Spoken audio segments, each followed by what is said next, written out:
Chapter 247. Drink a bottle first. Ming Zhu was a bit nostalgic. He missed their relationship in high school more or less. Now that their relationship had come to this stage, he felt a bit sad. Wu Hao and Zhao Xian were not people who liked to keep a low profile. When Qin Sheng was in the limelight in high school, they could only follow behind him and become the background. At that time, everyone envied Qin Sheng, not to mention that Qin Sheng had a beauty. When they were in college, they had less contact with each other. After graduation, Qin Sheng disappeared and they had gradually forgotten about him. After all, no matter how deep the relationship was, if it was not managed, it could be defeated by time. Moreover, the relationship between young people came and went quickly. Qin Sheng's eyes lit up. Qin Sheng was supported by the Lin family. A few years ago, something happened to the Lin family, so Qin Sheng had no support. Therefore, when Qin Sheng came back for the first time, Wu Hao and Zhao Xian, who had already made a name for themselves, did not give him face. When he came back for the second time, they knew that Qin Sheng was not doing well outside. Naturally, they did not take Qin Sheng seriously. Therefore, the following things happened. In fact, they did not have any conflicts with Qin Sheng. It was impossible to say that they did not have feelings for each other. They just wanted to fight for the face at that time. They did not expect that things would go out of their control in the end. Meng Zhi contacted Hao Lei more often and often asked about Qin Sheng's news. Some time ago, he knew that Qin Sheng was doing well in Hangzhou and was already the vice president of a big group. He often contacted Wu Hao and Zhao Xian. He was more or less upset about what had happened last time. Therefore, he deliberately revealed the news of Qin Sheng in front of them to make them feel ashamed. Because of what had happened last time, Qin Sheng had used the big shot in Xin through Changbaji. Small figures like Wu Hao and Zhao Xian could not afford to offend him. Besides, they knew that Qin Sheng was doing well now. Therefore, they took the initiative to say that they would apologize to Qin Sheng when they had a chance. They said it so emotionally that Meng Zhi believed them. Therefore, to put it bluntly, did Wu Hao and Zhao Xian really do wrong from the bottom of their hearts? Did they really miss the feelings of the past? Maybe, but certainly not all. The biggest possibility was that they had given in to the reality. Whether their feelings could return to the past, no one knew, but at least they could not be enemies. Qin Sheng walked toward Meng Zhi and the others slowly. It did not occur to him that Wu Hao and Zhao Xian would also be here. What had happened last time had made him very uncomfortable. The blow they had dealt him was even more serious than the blow his enemies had dealt him. However, after all, Qin Sheng did not turn around and leave because of their previous relationship. He still gave them face. When Qin Sheng walked in front of them, they shouted at the same time, "Boss!" Wu Hao and Zhao Xian were somewhat at a loss. Meng Zhi was also somewhat embarrassed. After all, he was the one who had set up this dinner party. Qin Sheng sat down casually and said, "It did not occur to me that you would also be here. Please take a seat." They sat down uneasily. Wu Hao and Zhao Xian did not know what to say. Meng Zhi took the initiative and said, "I heard from Brother Lei that Big Brother brought his girlfriend back to meet his parents this time. Why didn't I see Big Sister's sister-in-law? Is it the beauty from last year? I think she suits Big Brother quite well. Hao Lei really told you everything. She went to the convenience store to buy something and will be back soon. As for Han Bing, who you met last year, she's my friend. Don't try to matchmake them," Qin Sheng said casually. Meng Zhi laughed happily and said, "It seems that the beauty is still single. If I were not married, I would definitely chase after her without hesitation." Qin Sheng took the opportunity to say, "When you got married, something happened to me and I did not come back in time. I'm really sorry. When I come back during the spring festival, I will treat you two to a meal. It's not a big deal. As long as the money is here, it's okay," Meng Zhi said half-jokingly. He got married during the spring festival. At that time, Hao Lei rushed back and also gave Qin Sheng a gift. At the same time, he also explained that something happened to Qin Sheng. Qin Sheng chatted with Hao Lei and did not pay attention to Wu Hao and Zhao Xian, who were beside them. The two of them were somewhat embarrassed. Zhao Xian picked up the menu and handed it to Qin Sheng. He said, "Big Brother, what do you want to eat?" Meng Zhi said, half-jokingly, "Lao Zhao, wait for Big Sister to come before ordering." Aren't we always doing the same old thing? Yes, yes, yes. Wait for big sister to come before ordering. Wu Hao followed closely. He quickly gave a cigarette to Qin Sheng and said, Big brother, smoke, smoke. Qin Sheng did not refuse. He took it conveniently. Zhao Xin picked up a lighter and lit it for him. At least their attitudes today were not a problem. Big brother, why did you move from Shanghai to Hangzhou? I heard that you're already the deputy general manager of the group in Hangzhou. You are really awesome. We are all ashamed of ourselves. Meng Zhe took the initiative to find a topic. Qin Sheng knew that these were said by Hao Lei again. Hao Lei seemed to be quite strict in normal times. Why was it that when it came to Meng Zhe, he could not control the wind? Qin Sheng explained casually, the things in Shanghai are over, so I came to Hangzhou. I will stay in Hangzhou for a short period of time, but I will definitely go back to Shanghai in the future. Meng Zhe smiled and said, Haha, if I can't survive in the future, I will go to Hangzhou to find you. At least I will have a place to stay. Qin Sheng said disapprovingly, You are living a good life in Xi'an. How can you understand the life of us wanderers? It should be that we can't survive in Xi'an anymore. We will come back to find you. Big brother, you are so awesome. How did you end up like this? Zhao Xian said with a smile. Qin Sheng said casually, I also hope not. Otherwise, when the time comes, everyone will give me a push. What Qin Sheng said was obviously an allusion to what had happened last year. I did not end up like that, but you have already started to take action against me. If I really end up like that, you will trample me to death. Zhao Xian and Wu Hao looked embarrassed. They did not know how to reply. A beauty. There is actually such a beauty in this place. At this time, Meng Zhe was looking at a beauty with long hair and a beautiful temperament not far away. Zhao Xian and Wu Hao also looked at the beauty. She was tall and slender, had a curvy body, elegant and charming temperament, and had a good taste in clothes. How could such a beauty come to a place like a food stall? She should be a regular customer of a high-class restaurant. Obviously, this beauty was naturally Lin Su. After she finished buying things, she walked towards the place that Qin Sheng had mentioned. Lin Su had already noticed Qin Sheng and his friends.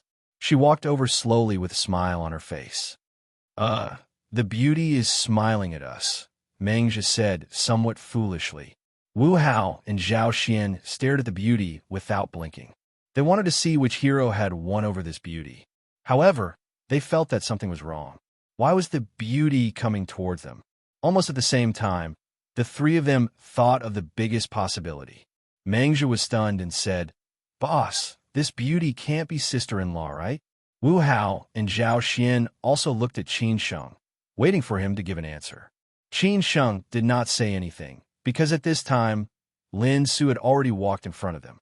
She stroked her hair gently and said, Sorry, I just want to buy something.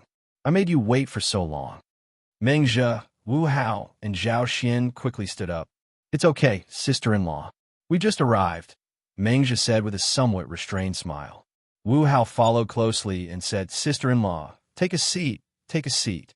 Zhao Xian then passed the menu to Lin Su and said, Sister-in-law, what do you want to eat? Just order whatever you want. Lin Su was a little embarrassed by their enthusiasm, especially when they called her sister-in-law, which made her a little embarrassed. After all, it was the first time that she had heard the word sister-in-law. Hence, Lin Su looked at Qin Sheng with a puzzled expression. Then, she sat beside Qin Sheng and put her bag on the chair that Meng Zhe passed to her. It's better for you guys to order.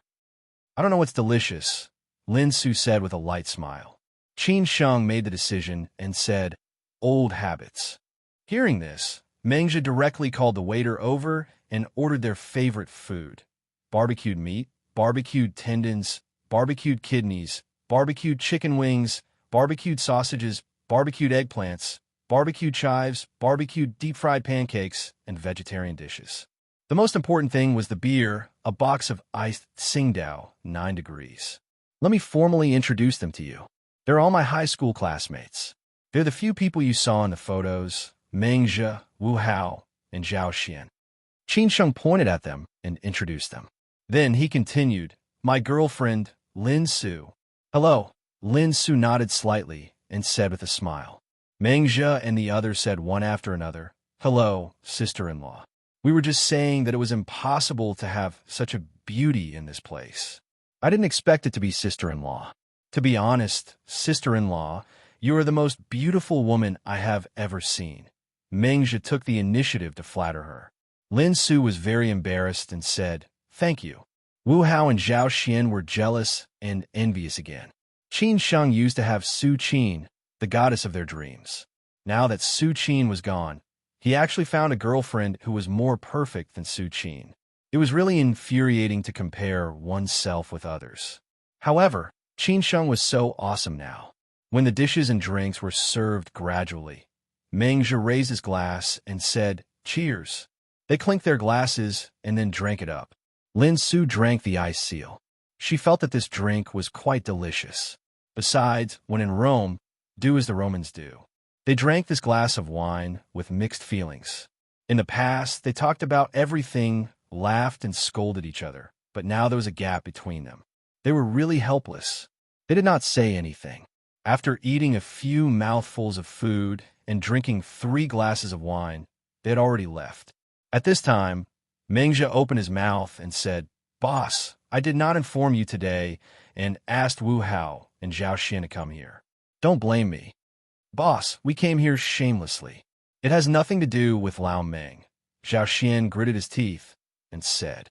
Wu Hao also threw caution to the wind and said straightforwardly, "Boss, what happened last year was our fault. Today, we sincerely apologize to you. No matter what you want, we will accept it, as long as you still treat us as brothers." She looked at Qin Sheng confusedly. Qin Sheng signaled her to ignore it. After that, he raised his glass and looked at Lao Meng, saying, "If I blamed you, I would not come here, let alone sit down and drink with you. Boss, thank you for giving me face. I will drink this glass of wine," Lao Meng said happily. After that, he raised his head and drank the wine in the glass. At this time, Qin Sheng looked at Wu Hao and Zhao Xian and said, "It is said that men become mature after they are 40 years old. During this period, who cannot make mistakes? Just like when we were in high school, we also had some difficulties, but we managed to make it. To put it bluntly, if I really blamed you, Wu Hao, you might have lost your life that night." "Boss, I believe you." Thinking of the experience that night, Wu Hao felt a little scared.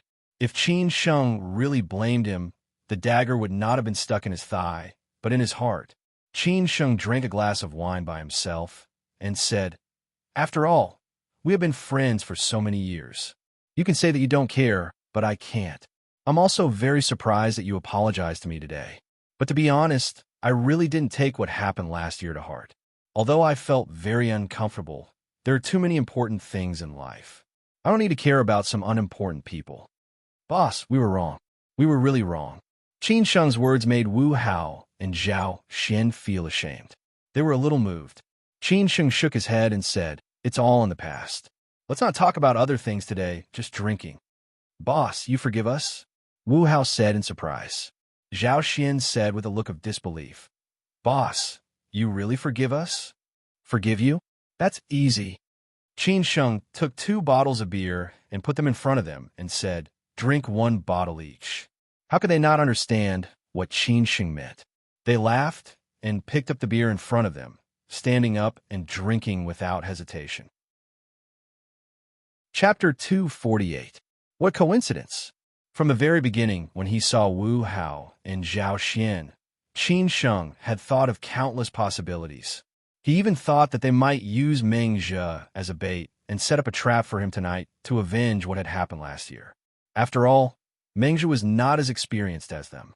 After sitting down and chatting for a while, from Mengzhi's words and Wu Hao's and Zhao Xian's eyes, Qin Sheng could almost be sure that Wu Hao and Zhao Xian definitely knew what had happened outside.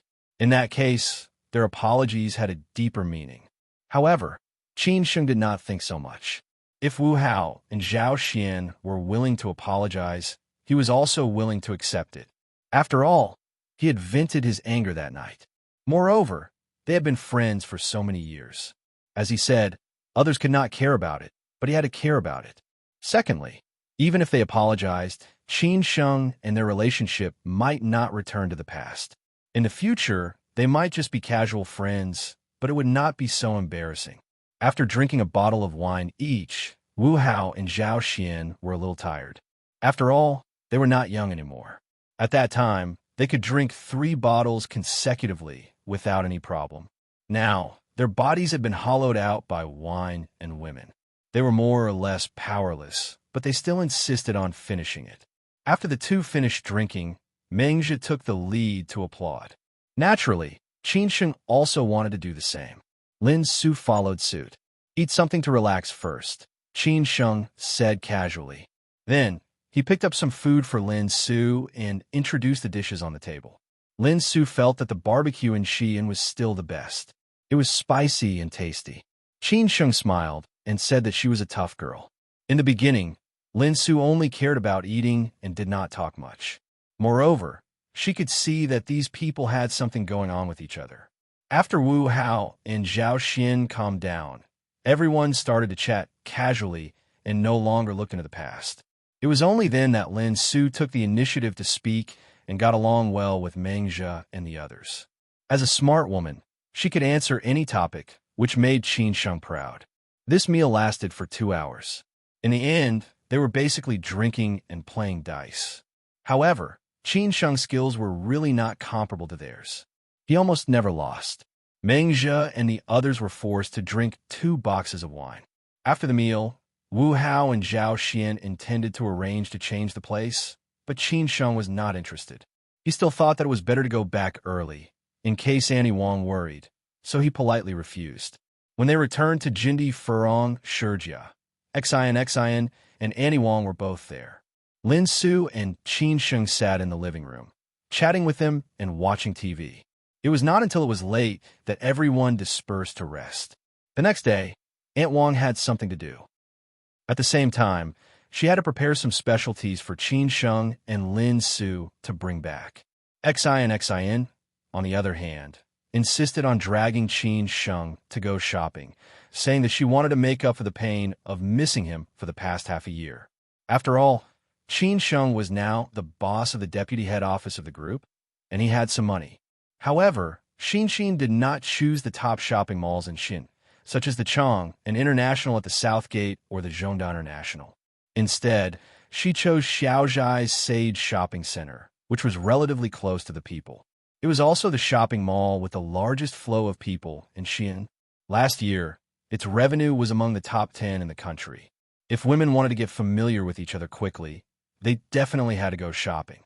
If 2 women went shopping, they could go shopping for a whole day. Qin Sheng could not help but think of a certain joke. It was said that after Hua Mulan joined the army, she was caught by the general one day. The general said, "Mulan, you must be a woman disguised as a man."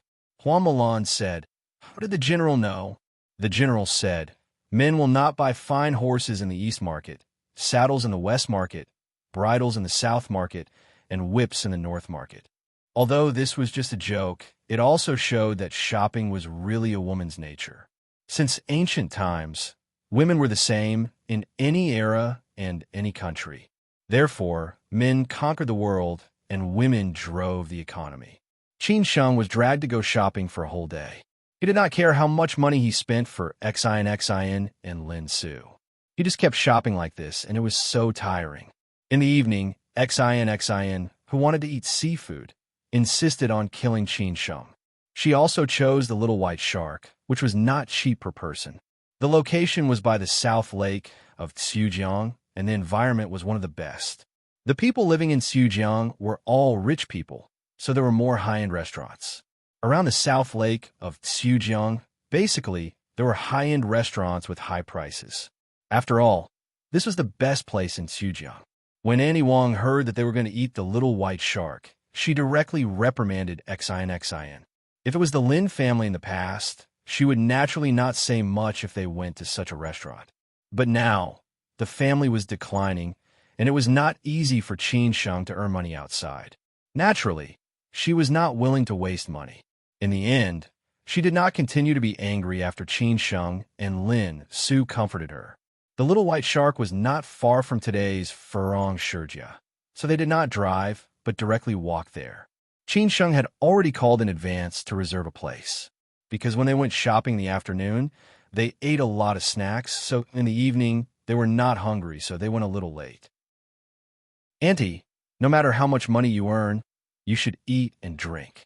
You can't owe yourself. In the future, you'll have me, right? You don't have to be frugal anymore, Qin Sheng said with a smile. Beside Lin Su, XINXN muttered to Lin Su, my mother is biased.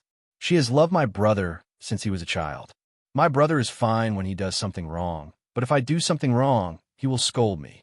Alas, my biological mother. Don't be depressed. When we arrive in Hangzhou tomorrow, no matter what you want to do, you will have your brother, right? Lin Su said in a low voice. After hearing this, XINXN immediately smiled and said, it seems that I should go to Hangzhou more often in the future. After saying that, XINXN became depressed again and said, I think I am happy for nothing. While I was in Shanghai, I saw him at most once or twice a month. Sometimes, he did not even reply to my phone calls and messages. I really don't know how busy he is. Lin Su held XINXIN's hand and said with a smile, it's okay. Your brother is busy sometimes, but I am here, right? Sister Lin is the best, XINXIN said in a spoiled manner. She had also thought it through. Feelings were Qin Sheng's business. It was Qin Sheng's freedom to choose who he liked. As a bystander, she could not interfere. Moreover, what Qin Sheng said that night shocked XINXIN very much. So her attitude toward Lin Su changed directly, especially when she said that she was always by his side when he was at the lowest point of his life. Also, during the half a year when he was injured, Lin Su abandoned him to accompany him. XIN knew that Sister Lin Su was definitely not a woman from an ordinary family. She could do all this, so she must love Qin Sheng very deeply. At this time, Qin Sheng and Wang Li, who were walking in front, had already entered the hall. The manager of the hall asked politely, hello, do you have a reservation? Qin Sheng said casually, yes, I booked a seat by the window. At this time, a group of people walked out of the hall. There were about 5 or 6 people, both men and women. Walking in front were 2 middle-aged men in polo shirts. Their faces were red, and they walked a little wobbly. Obviously, they had drunk a lot. Next to them were 2 dignified and elegant ladies. They were dressed more elegantly, carrying Hermes and Burberry bags, and wearing glittering jewelry on their wrists and necks. At the back were 2 young people, a man and a woman. The woman was very beautiful, wearing a pink tunic dress, with long hair and outstanding temperament. The man was very handsome in a suit and leather shoes, looking young and talented. Anyone could tell that this group of people were either rich or respectable people. The waiter was leading Qin Sheng, Lin Su, and the others inside, and they happened to meet this group of people head-on. Qin Sheng, who was chatting with Annie Wang, raised his head inadvertently and saw the group of people opposite him. The smile on his face instantly stopped. He did not expect to meet this group of people opposite at this time and in this place. This was too F*** coincidental. If he had a choice, Qin Sheng would rather not have this dinner tonight. If he had a choice, he would definitely turn around and leave without hesitation. However, he had no chance because the acquaintances among the group of people opposite him also recognized him. Naturally, they also recognized Wang Li, who was beside him, and XINXN, who was behind him. At the same time, Wang Li and XINXIN also recognized the acquaintances among the group of people opposite them. They were directly stunned. They did not expect to meet them here at all. This was too coincidental, but also too embarrassing, because the acquaintances among this group of people were Su Qin's family of 3. Lao Su, what's wrong with you? Are you drunk? One of the 2 middle-aged men who was walking at the front teased the man beside him. This man, whose hair was combed until it shone, looked very elegant. He was staring at Qin Sheng and Wang Li in a daze.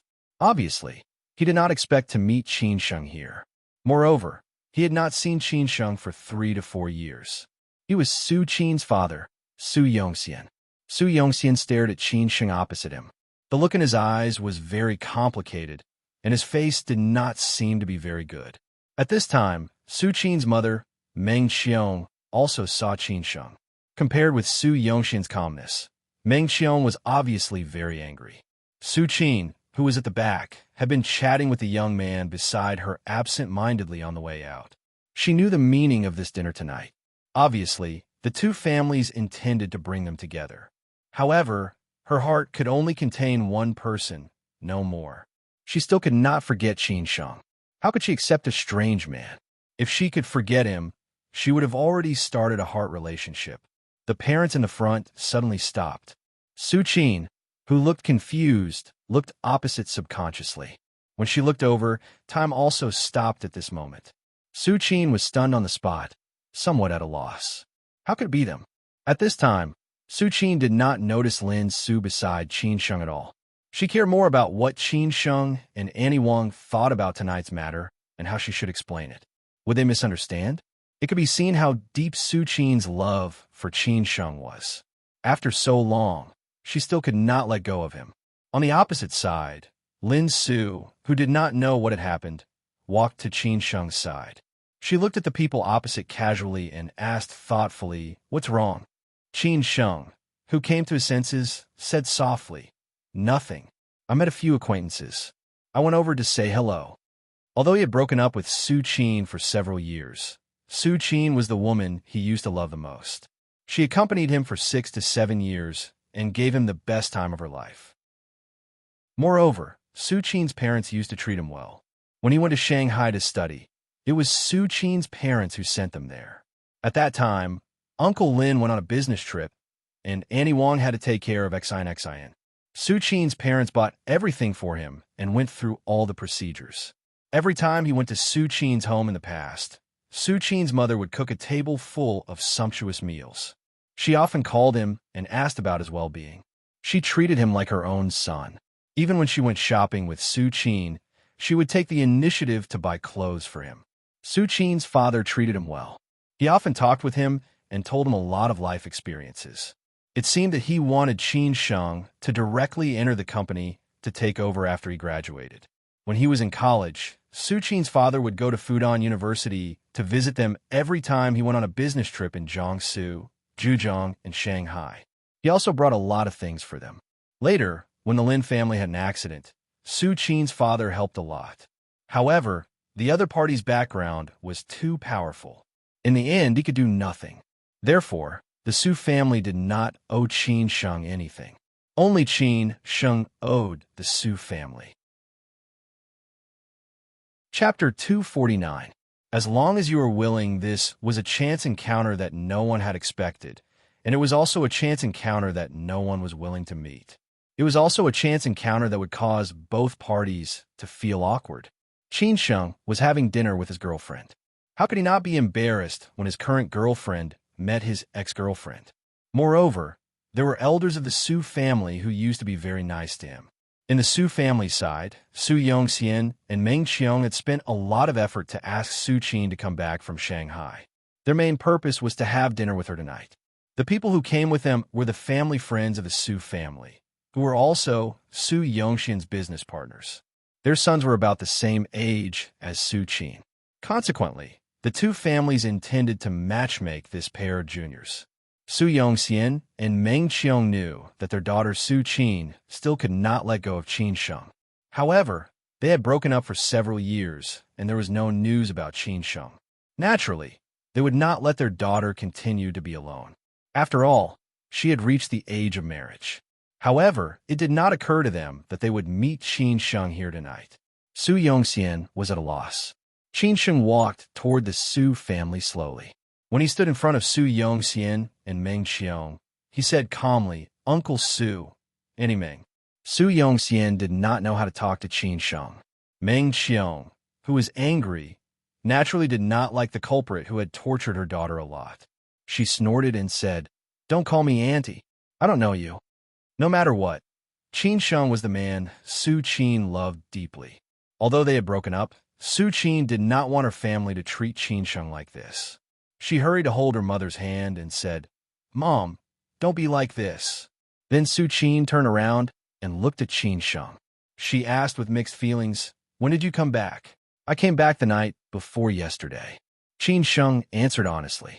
Su Qin continued, "When did you come back to Shanghai?" "I have never been back to Shanghai." Qin Sheng shook his head and sighed. Su Qin looked a little sad and said, "In order to avoid me? Not really. Something happened, and I could not go back to Shanghai," Qin Sheng said helplessly. Su Qin's question made him feel a little emotional. Meng Xiong could not let Su Qin continue to be ambiguous with Qin Sheng in front of the Zhao family. She said angrily, "Su Qin." Su Yongxian did not want to make the atmosphere awkward, nor did he want the matter to go out of control. He glared at Meng Xiong and then said to his old friend, "Lao Zhao, let's go out first. Let Su Qin and her friend talk first." The man could more or less understand what was going on. He was very sensible and said, "Okay, let's go first." Meng Xiong was a little unwilling, but she was still pulled away by Su Yongxian. When they walked past Wang Li, Su Yongxian and Meng Xiong still greeted her, but they did not have a deep conversation. After all, there were still members of the Zhao family. Wang Li was more or less embarrassed. This scene made her feel really uncomfortable. When Su Yongxian and Meng Xiong passed by Lin Su, they quietly sized her up and seemed to have guessed something. The Zhao couple also took a few more glances at Lin Su. After all, no one could ignore such a beautiful woman. Lin Su just smiled and nodded to them. She already knew what was going on. After all, she had just seen Su Qin's photo yesterday and had already recognized who the beauty opposite her was. "Hello, my name is Zhao Jiai." After the parents of both parties had left, Su Qin's blind date did not hurry to leave. Instead, he took the initiative to reach out his hand to greet Qin Sheng. He was smart enough to more or less guess the relationship between Qin Sheng and Su Qin. Qin Sheng nodded and said, "Qin Sheng." Su Qin was a little embarrassed. Today was the first time that she met Zhao Jiai. She did not want him to think too much. However, she could not drive Zhao Jiai away, which made her feel very embarrassed. Zhao Jiai could see Su Qin's situation, so he chuckled and said, "Su Qin, you guys talk first. I'll wait for you outside." Su Qin nodded slightly and said, "Okay." This time, after everyone left, Su Qin let out a long sigh of relief. Lin Su, Wang Li, and Xinxin, who were behind her, walked over. Su Qin was very familiar with them, so she greeted them intimately. "Annie Wang, Xinxin, long time no see. Sister Su Qin, why didn't you tell me that you were coming back?" The relationship between Xin and Su Qin was quite close. After all, since Qin Sheng and Su Qin started dating, Xin had known Su Qin. Su Qin also treated Xin as her biological sister. After so many years, they had become relatives. Wang Li also smiled and said, "Su Qin, when did you come back?" Su Qin pursed her lips and smiled. "Annie Wang, I just came back yesterday afternoon. Originally, I planned to go to see you after I finished my work. I did not expect to meet you here coincidentally today."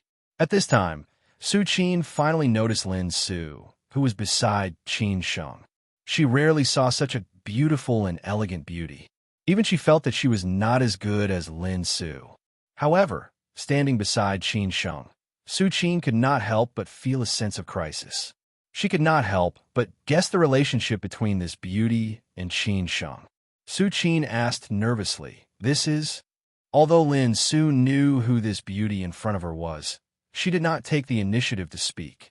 Instead, she waited for Qin Sheng to introduce her. If she took the initiative, it might make Qin Sheng uncomfortable. It would also make Wang Li and Xin have a bad opinion of her. Although she was Qin Sheng's real girlfriend and could declare her sovereignty in any way, Su Qin was Qin Sheng's first girlfriend after all. She was familiar with the mother and daughter of the Lin family. Lin Su was smart, of course. She knew what to do. She just had to go with the flow. "This is my girlfriend, Lin Su." Qin Sheng did not think much and introduced her honestly. Although he knew that this would make Su Qin sad, he could only introduce her in this way. As expected, after Su Qin heard Qin Sheng's introduction, her eyes instantly became dim. She stared at Qin Sheng and was lost in thought. She did not expect that the worst result would really become a reality. This was Qin Sheng's girlfriend. She was so beautiful and elegant.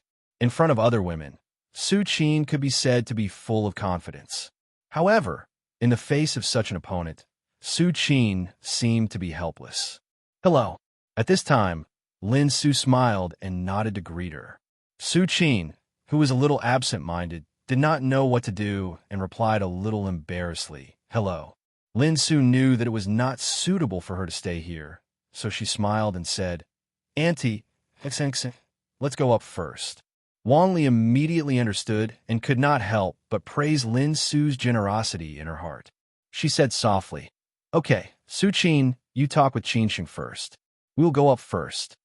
Well, Auntie, then I will go to see you another day, Su Qin said very politely. This time, everyone had left. Only Qin Sheng and Su Qin, the former lovers, were left. Qin Sheng had never forgotten Su Qin, but he had buried her deep in his heart. Su Qin, on the other hand, did not forget Qin Sheng, the most important man in her life. Sit down and talk, Qin Sheng said casually. Su Qin nodded slightly, and then followed Qin Sheng to the rest area of the restaurant and sat down. Your girlfriend is very beautiful, prettier than me, Su Qin said with some sadness. Qin Sheng sighed and said, What about you? Is it your boyfriend, just now? No, he is the son of my father's business partner. Tonight, our two families got together for dinner. Su Qin explained in a hurry, for fear that Qin Sheng would misunderstand. Qin Sheng could more or less guess what she meant, but he did not continue to ask, although he felt a little sad when he saw Su Qin with other men. Qin Sheng looked at the night view of Xujiang South Lake outside the window and asked, When will you go back to Shanghai? Su Qin answered truthfully, In 2 days. I haven't been back to Xi'an for a long time. I want to stay for a few more days. How have you been in the past 6 months? Qin Sheng asked with concern. Su Qin smiled bitterly and said, Still the same. In the words you often say, it is neither good nor bad. Apart from work, it is work. What about you? Neither good nor bad. Qin Sheng also replied in the same way. Su Qin burst into laughter and stared at Qin Sheng. She said, How can you be so perfunctory with me? No, it is just the truth, Qin Sheng sighed and said. Su Qin's expression changed slightly, and she said, You are really not perfunctory with me? What about the thing you promised me? You said that we are still friends. You said that as long as I need you, you will appear by my side. But since then, you disappeared. When I need you, you have never appeared. Many things have been talked about when they met last time. Su Qin said that she could not let go of Qin Sheng. Qin Sheng said that he was sorry that he had someone he liked. At that time, Su Qin cried her heart out. Qin Sheng could not bear it, and could only settle for the second best. Then he promised her later. However, no one expected that there would be an accident. Qin Sheng explained, I am sorry. I did not deliberately avoid you. In the past 6 months, a lot of things happened to me. Even Hao Lei did not know where I was. You can ask him. He knew that Su Qin had been in contact with Hao Lei. Su Qin said meaningfully, Hao Lei told me that something happened to you in Shanghai. But no matter how I asked him, he would not tell me what happened. What on earth made you disappear for half a year, just like you disappeared for 2.5 years before? There was no news at all. You seemed to have evaporated from the world. Qin Sheng, I thought I knew you very well. But since you returned to Shanghai, every time I saw you, I felt that I could not understand you. More and more, I felt that you were not the old Qin Sheng. Qin Sheng, what on earth have you experienced? Qin Sheng explained, Everyone has their own path. I'm just walking the path I should walk and going through what I should go through. I do not need others to understand me. For Su Qin, this explanation was equivalent to no explanation. She did not get to the bottom of it. Instead, she said absent-mindedly, Qin Sheng, are we still friends? Can we go back to the past? Don't worry, I will not disturb you. This sentence was almost a kind of begging. Only Qin Sheng could make Su Qin, who was extremely arrogant in front of any man, lower her head. Qin Sheng said firmly, Su Qin, as long as you are willing, we will always be friends. I still have the same words. As long as you need me, I can appear at any time. This was the only way he could make up to Su Qin. Hearing this sentence, Su Qin was already satisfied. She knew that she could not stay any longer. After all, today's scene was not suitable. The Su and Zhao families were waiting for her outside. Annie Wang, Xin, and Qin Sheng's girlfriend were also waiting for him. So Su Qin stood up, and said, "Okay, thank you. Qin Sheng, you go up. Don't let them wait for too long. I should go." Chapter 250. A chat sometimes. Qin Sheng was quite contradictory and felt that he was not a good person. Su Qin was the first woman in his life. She accompanied him for 6 or 7 years and gave him the best of everything. Although it was Su Qin who took the initiative to break up with him, he left without looking back. He did not even try to make it up.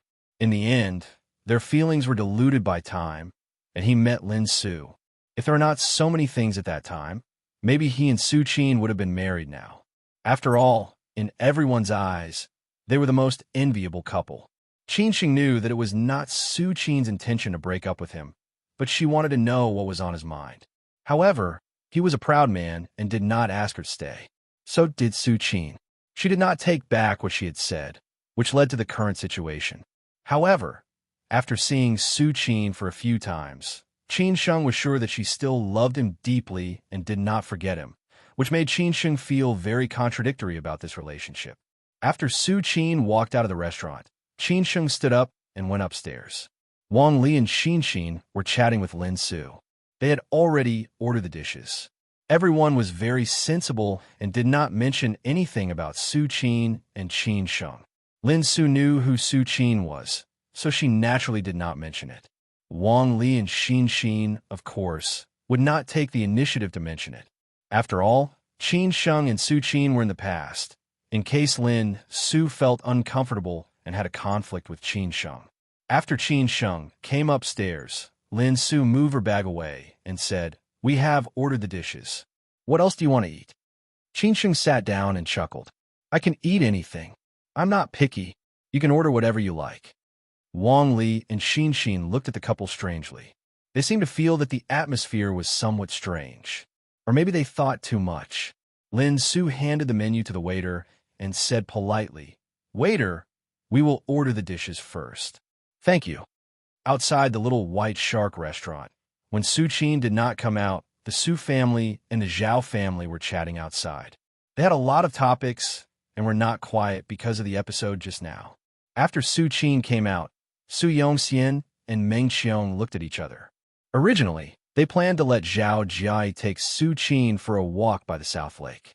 However, they knew that Su Qin was emotional after seeing Qin Sheng, which would be counterproductive. As a result, Su Yongxian said softly, "Lao Zhao, let's call a day. Let's get together another day."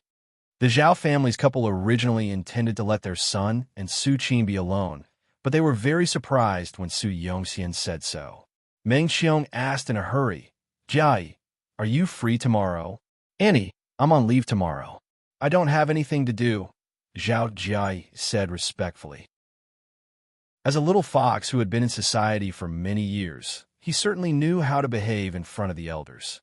Moreover, he was going to perform well in front of his future parents-in-law. Of course, he could not be disappointed. Following that, Meng Qiong said, "In that case, take Su Qin out for a walk tomorrow. She doesn't have many friends. Every time she comes back, she basically stays at home. Just do me a favor." "Auntie, you are too polite. This is what I should do. If you need anything in the future, just let me know," Zhao Ji quickly replied. "Mom," Su Qin shouted with dissatisfaction.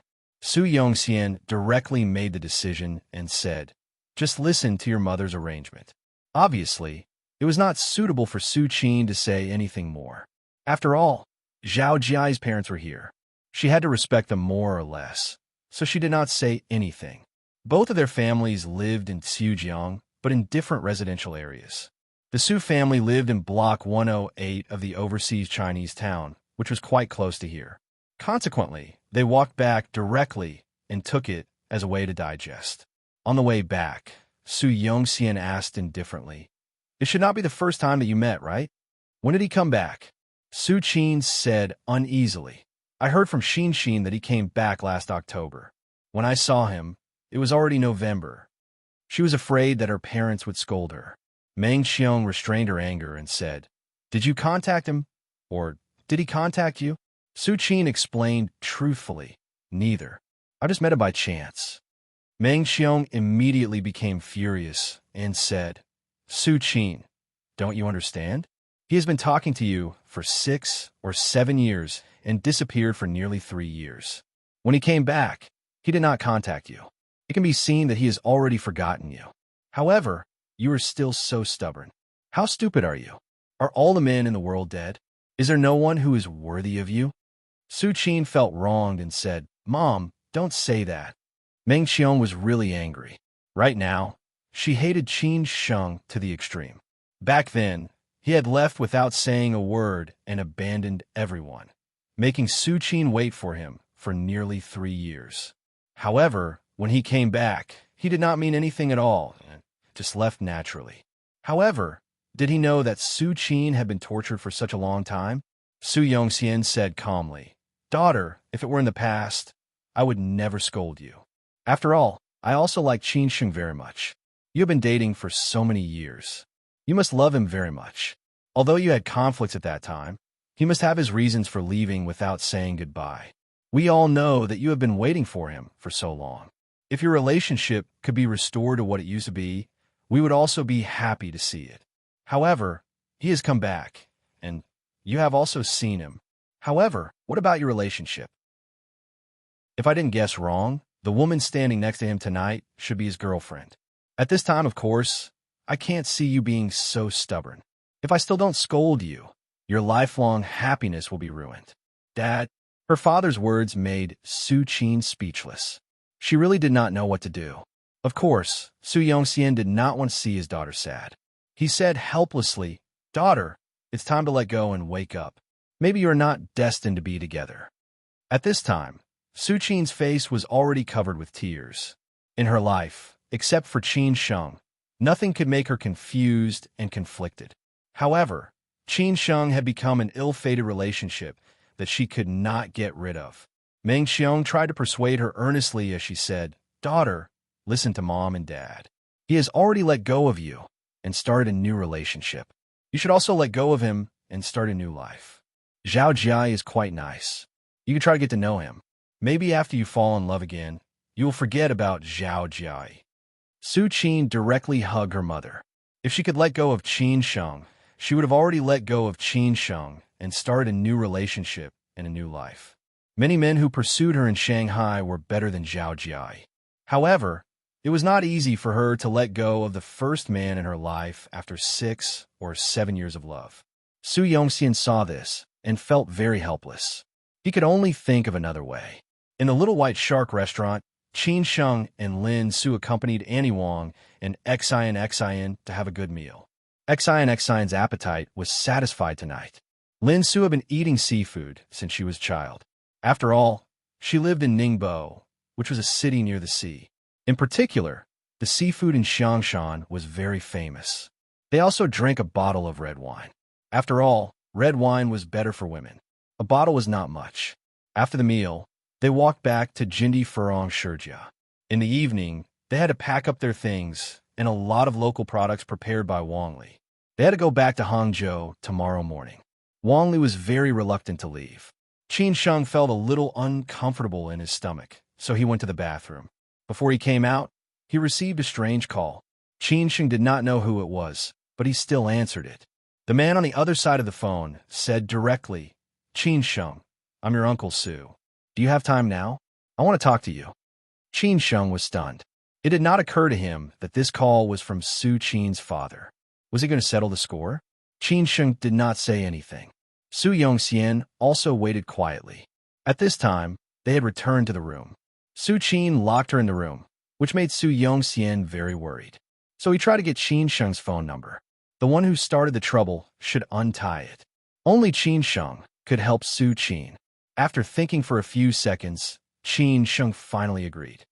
Uncle Su, tell me the place. I'll be there right away.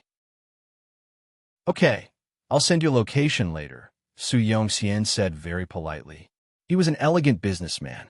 These years, his business had been doing very well. He was also a well-known person in the business circle of Xin. He could be vigorous in the business circle, but he was low-key and plain in life. He loved his wife and children very much. So Su Qin's matter had always been a worry for him. After coming out of the bathroom, Qin Sheng said to the 3 women in the living room, Annie Wang, you talk first. I have something to do. Wang Li's expression changed slightly. She asked in a hurry, "It's so late. Where are you going?" "A friend knows that I'm coming back and wants to meet me," Qin Sheng explained. Wang Li suspected that Qin Sheng was going to meet Su Qin. If he went, Lin Su would be unhappy. If he didn't go, Su Qin would be unhappy. Finally, she said helplessly, "Then come back early. Be careful." Qin Xin and Lin Su also looked at Qin Sheng. Lin Su's eyes flickered slightly, but she did not ask or say that she would go with him. If Qin Sheng was willing to let her go, he would definitely tell her. If not, she would put Qin Sheng in a difficult position. "Wife, you accompany Annie Wang. I'll be back soon," Qin Sheng said to Lin Su in a low voice. The words "wife" in front of Annie Wang and Qin Xin directly made Lin Su blush. Lin Su said shyly, "Well, be careful." After coming out of Jindi, Furong Shurjia, Su Yongxian's text message came. The location was by the South Lake of Tsujiang. It was a relatively quiet jazz bar. The environment was quite good. Qin Sheng had been there before. The location outside was close to the lake. The cool breeze at night was very comfortable. Although it was already past 10 o'clock, there were many guests in the bar. Most of them were sitting outside. After all, the people here were all rich and had the ability to spend money. After Qin Sheng arrived at the bar, he easily found Su Yongxian by the lake. Su Yongxian was sitting there alone, which was out of place with most of the young people here. He had ordered a bottle of imported wine. There was a fruit plate on the table. He was lighting a cigar. Next to him was a small cigar box that was convenient for him to carry. Qin Sheng walked over slowly. When he reached Su Yongxian's side, he said, "Uncle Su, sorry to keep you waiting." "Hey, Qin Sheng, you are here. Sit down." Su Yongxian smiled casually. He did not want to give Qin Sheng too much pressure. After all, he was an elder and Su Qin's father. It was inevitable that Qin Sheng would overthink. After Qin Sheng sat down, Su Yongxian took out a Cohiba cigar from the cigar box and handed it to Qin Sheng. He said, "This is my Cohiba number 4 from 2000. Have a taste. What do you think?" Su Yongxian knew that Qin Sheng smoked. He did not have any opinion about it. It was normal for men to smoke and drink. Therefore, when Qin Sheng went to the Su family in college, Su Yongxian taught him how to smoke cigars. Therefore, he was still clear about this. Qin Sheng did not refuse. He took the cigar naturally and put it on the tip of his nose to smell it. After that, he skillfully cut off the crust.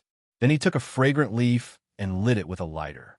After that, he turned the flame of the fragrant leaf to 45 degrees and lit the cigar. Chapter 251. A small circle. This was the place with the best scenery of Tsujiang South Lake, so there were many bars and restaurants. For people in summer, after a hot day, life began in the evening, especially for young people. Therefore, most of the people here were young men and women in 2s and 3s, including many beautiful and handsome men. After all, such an environment was most suitable for flirting with girls. Su Yongxian's age was rare, not to mention drinking wine and smoking cigars, which was rare here, so he attracted a lot of attention. "Qin Sheng, I remember the last time I saw you was the Spring Festival 3 years ago. At that time, you had dinner at home. After that, I never heard from you again," Su Yongxian said slowly. Unconsciously, he had not seen Qin Sheng for 3.5 years. At that time, when he heard from his daughter that she and Qin Sheng had broken up, he was very shocked. Because his daughter and Qin Sheng had been in love for so many years, they rarely quarreled. His daughter was more obedient and sensible, and Qin Sheng was more protective of her. Therefore, Su Yongxian was very shocked when he heard that his daughter had broken up with him.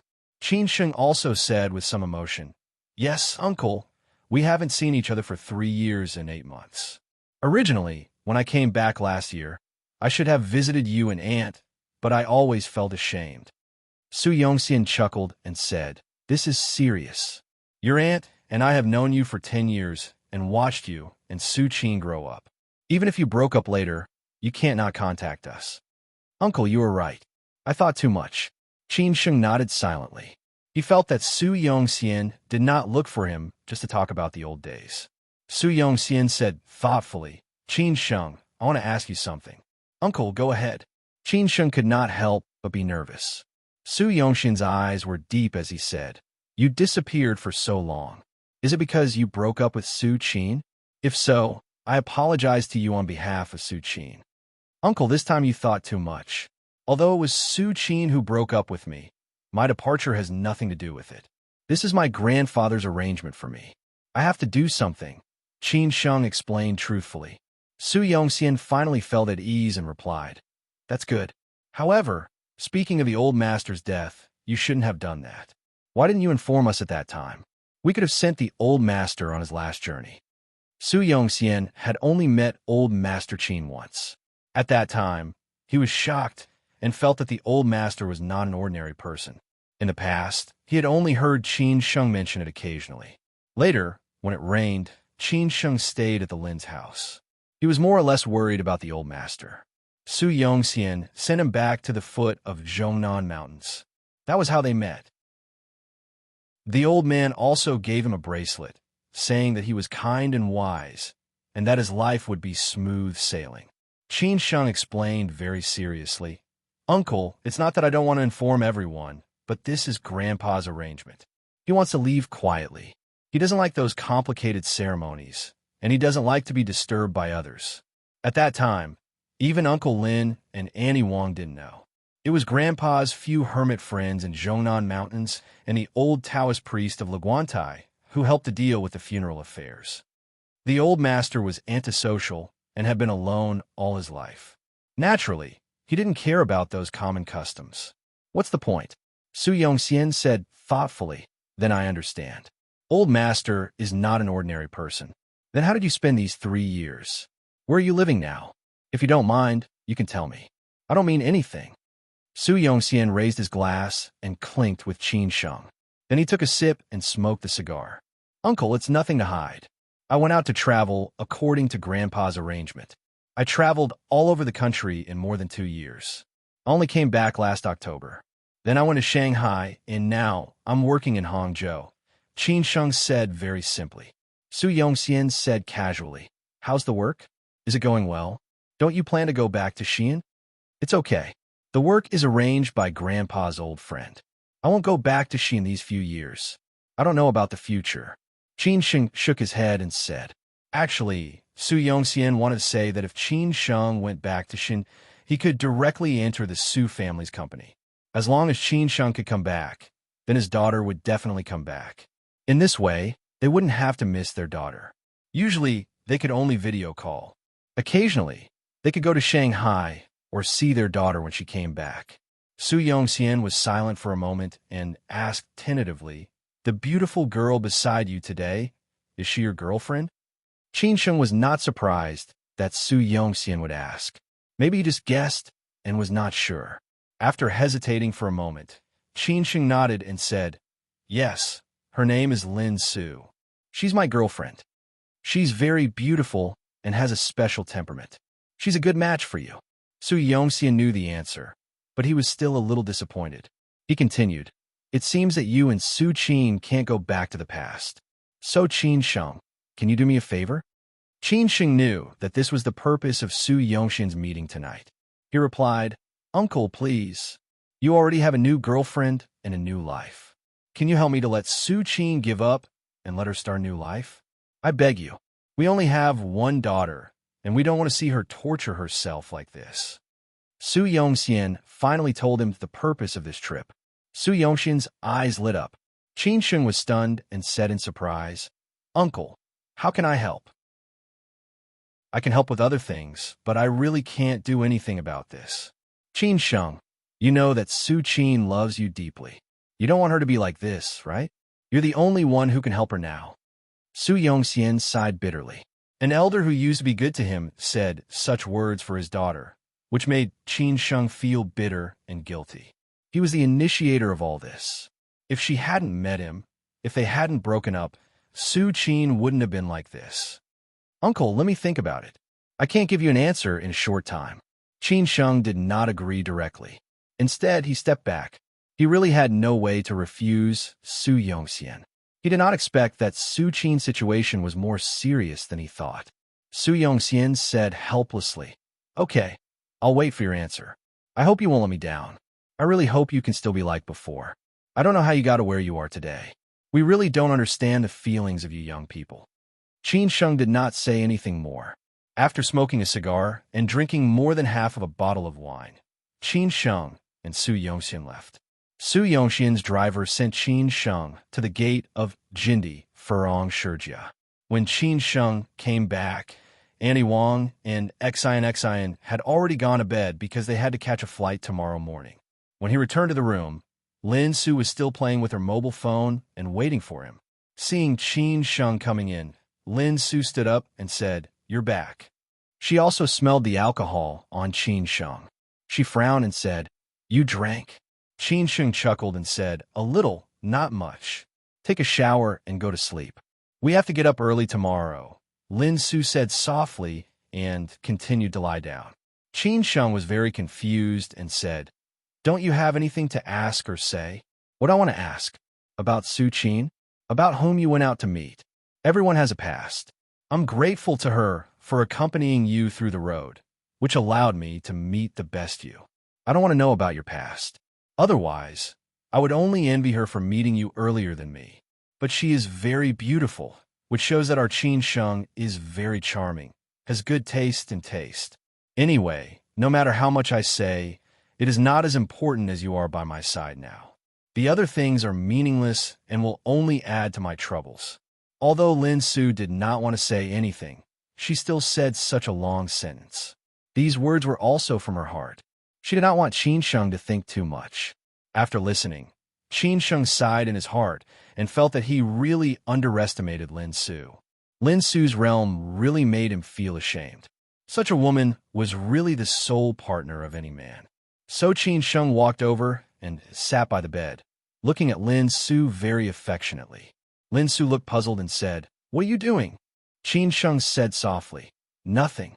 I just want to see my wife and see whether I am dreaming or not. If it is a dream, I hope I will never wake up. If it is not a dream, I hope I can meet you in my next life." Lin Su laughed and pushed Qin Sheng away. "This again? I don't want to eat it." "Really?" Qin Sheng said playfully. After saying that, before Lin Su could react, he pushed Lin Su onto the bed and directly kissed her domineeringly. Lin Su wanted to struggle, but how could she be Qin Sheng's opponent? In the end, she could only give up. Qin Sheng did not push his luck. After enjoying it, he ran away to take a shower. Lin Su was so angry that she said angrily, "Rogue." The next morning, Wang Li prepared to send Qin Sheng, Lin Su, and Xian to the airport. What Qin Sheng did not expect was that Meng Zhe, Wu Hao, and Zhao Xian also came to send Qin Sheng to the airport. They did not call Qin Sheng until they arrived at the entrance of Jindi, Furong Shijia district. This made Qin Sheng very surprised. In the end, Qin Sheng, Lin Su, and Xian took their car to the airport. On the way, they chatted casually. At the airport, they exchanged greetings and said goodbye politely. Meng Zhe said that when there was a chance, they would rush to Hangzhou to harass Qin Sheng. Qin Sheng said with a smile, "Hangzhou welcomes you." At 11 o'clock in the afternoon, Qin Sheng and his group arrived in Hangzhou. Hao drove to the airport to pick them up. When he saw Xian, he was very happy. On the way, he kept chatting with Xian, ignoring Qin Sheng and Lin Su. After returning to Hangzhou, Qin Sheng left Xian to Lin Su. Lin Su specially applied for a few days' leave from the company, preparing to take Xian to visit Hangzhou. After all, this city was similar to Xin. There were too many places to visit. Qin Sheng began a new busy life. The first thing he did was to gather everyone together. This group of people was his small circle. Chang Baji, Hao Lei, Yu Fengji, Mizan, Liu Yuan, as well as Chang Baji's two martial nephews, Gu Qingyang and Gu Xiaobo. Because of this relationship, Qin Sheng naturally treated them as his trusted subordinates. In this way, they would work for him unswervingly. Lin Su helped Qin Sheng to choose the place to eat. It was a quiet restaurant near Longjing. The environment and atmosphere were good. Chapter 252. Taking over resources during this time, everyone was very busy, especially Changbaji, Mizin, and Yu Fengji. Mizin was responsible for the operation and management of the subsidiary, setting up the organizational structure of each department. She did everything by herself and finally got the whole subsidiary running in a short time. After Changbaji took over Poly International, he carried out a comprehensive cleaning and reorganization. With the cooperation of Liu Yuan and others, Poly International finally passed the buffer period. After Yu Fengji took over Guanyin Live, she began to contact various resources. First, she adjusted the decoration and design style of Guanyin. Second, she contacted major performance agencies and set up a marketing and public relations team to recruit excellent new members for various positions. Yu Fengji was preparing to make Guanyin brand new. Of course, she had conflicts with Yu Yixiao. However, Qin Sheng had said that he would leave the music to Yu Yixiao and the management to Yu Fengji. With Qin Sheng's support, Yu Yixiao had no choice. Hao Lei took advantage of these days to get familiar with the environment of Yinding. He got along well with Song Wei. At least, Song Wei did not put on a show of strength to Hao Lei. Besides, Gu Qingyang had stayed in Yinding for a long time, so they could take care of each other. Everyone had been busy for a long time. As their current boss, Qin Sheng naturally had to thank them. Therefore, after returning to Hangzhou, Qin Sheng gathered everyone together. The meeting time was chosen at noon. After all, everyone would be busy at night. How were the days after you went back? Changbaji came first with Gu Qingyang and Gu Xiaobo. The two young people were very excited that Qin Sheng valued them so much. After all, they had stayed in the deep mountains and forests for so long and rarely met a big boss like Qin Sheng. In their eyes, Qin Sheng was their idol. At the same age, he was already the boss of a company. Qin Sheng sat in the main seat, while Gu Qingyang and Gu Xiaobo sat at the end. They knew their positions very well, and they were even more clear that Qin Sheng took them seriously because of the existence of Senior Uncle. If they really wanted Qin Sheng to think highly of them, they had to work hard and perform well. Qin Sheng said helplessly, "Not so good. Things are still the same, but people have changed. Many people and things can't go back, but the memories are like yesterday. It always makes people fall into contradictions and choices. You haven't adjusted your mentality well. Take the past lightly and adapt to the situation," Changbaji said casually. He was already over 40 years old and had experienced everything. Naturally, he would not be confused. Qin Sheng laughed and said, "I'm not good enough. Maybe I'm still young and have too little experience. Let's not talk about this. How's Polly doing?" Changbaji said thoughtfully, "Recently, I have been socializing with the heads of the relevant departments in the city. I have to rebuild my relationship with them. But old Luo's power is not small. At least those people are still giving me face. He is one of the few tycoons under 3rd Master Wu's command. He has been operating in Hangzhou for so many years. He definitely has this kind of power. We have to get closer to him in the future," Qin Sheng said thoughtfully. He was thinking about how he could get closer to Brother Luo through Master Lu. Changbaji nodded silently as he said, "I will figure out a way. However, we have to settle down in Hangzhou City. We still need to do it step by step. We can't be too hasty." Not long after the two of them chatted, the rest of the guests arrived one after another. For a while, the private room was very lively. Basically, everyone was familiar with each other and started chatting with each other. On Qin Sheng's left side were Changbaji, Hao Lei, and Liu Yuan. On his right side were Yu Fengji and Mizin. On the opposite side were Gu Qingyang and Gu Xiaobo. The dishes were all ordered in advance. Today, they only drank tea instead of wine. After all, everyone had something to do in the afternoon. When they were completely free, they would have a good drink. Qin Sheng stood up and said, "There are old friends and new friends sitting here. I think everyone is already familiar with each other. During this period, everyone has been working hard." He said, "Today, I gather everyone here for nothing important. I just want to find a chance to sit down with you. There are no outsiders. We are all in the same group. I want to say something from the bottom of my heart." Mizin joked, "Are you going to be emotional?" "Mizin, don't tease me." Qin Sheng laughed and then continued. Lao Chong and Hao Lei followed me from Xin to Shanghai. I met Ms. In, Fengji, and Brother Liu when I was in Shanghai. We got along with each other in Changshan Ruoshui for a few months. Although the time was very short, our friendship was not shallow. I won't tell you what happened later. You know it in your heart. Qingyang and Xiaobo are the newcomers here and also the youngest. They are both Lao Chang's martial nephews. They're all very good young people. I admire them very much. I came to Hangzhou alone. When I needed help the most, everyone came to Hangzhou to help me. I feel very happy. This is the truth, especially Ms. In, Fengji, and Brother Liu. You left Shanghai and came here together. I will remember this favor in my heart. Hao Lei joked. Isn't this emotional? Why don't you directly raise our salaries and give us bonuses when we go back? Yu Fengji also followed and said, Hao Lei is right. Bosses who talk about ideals, feelings but not money are all hooligans.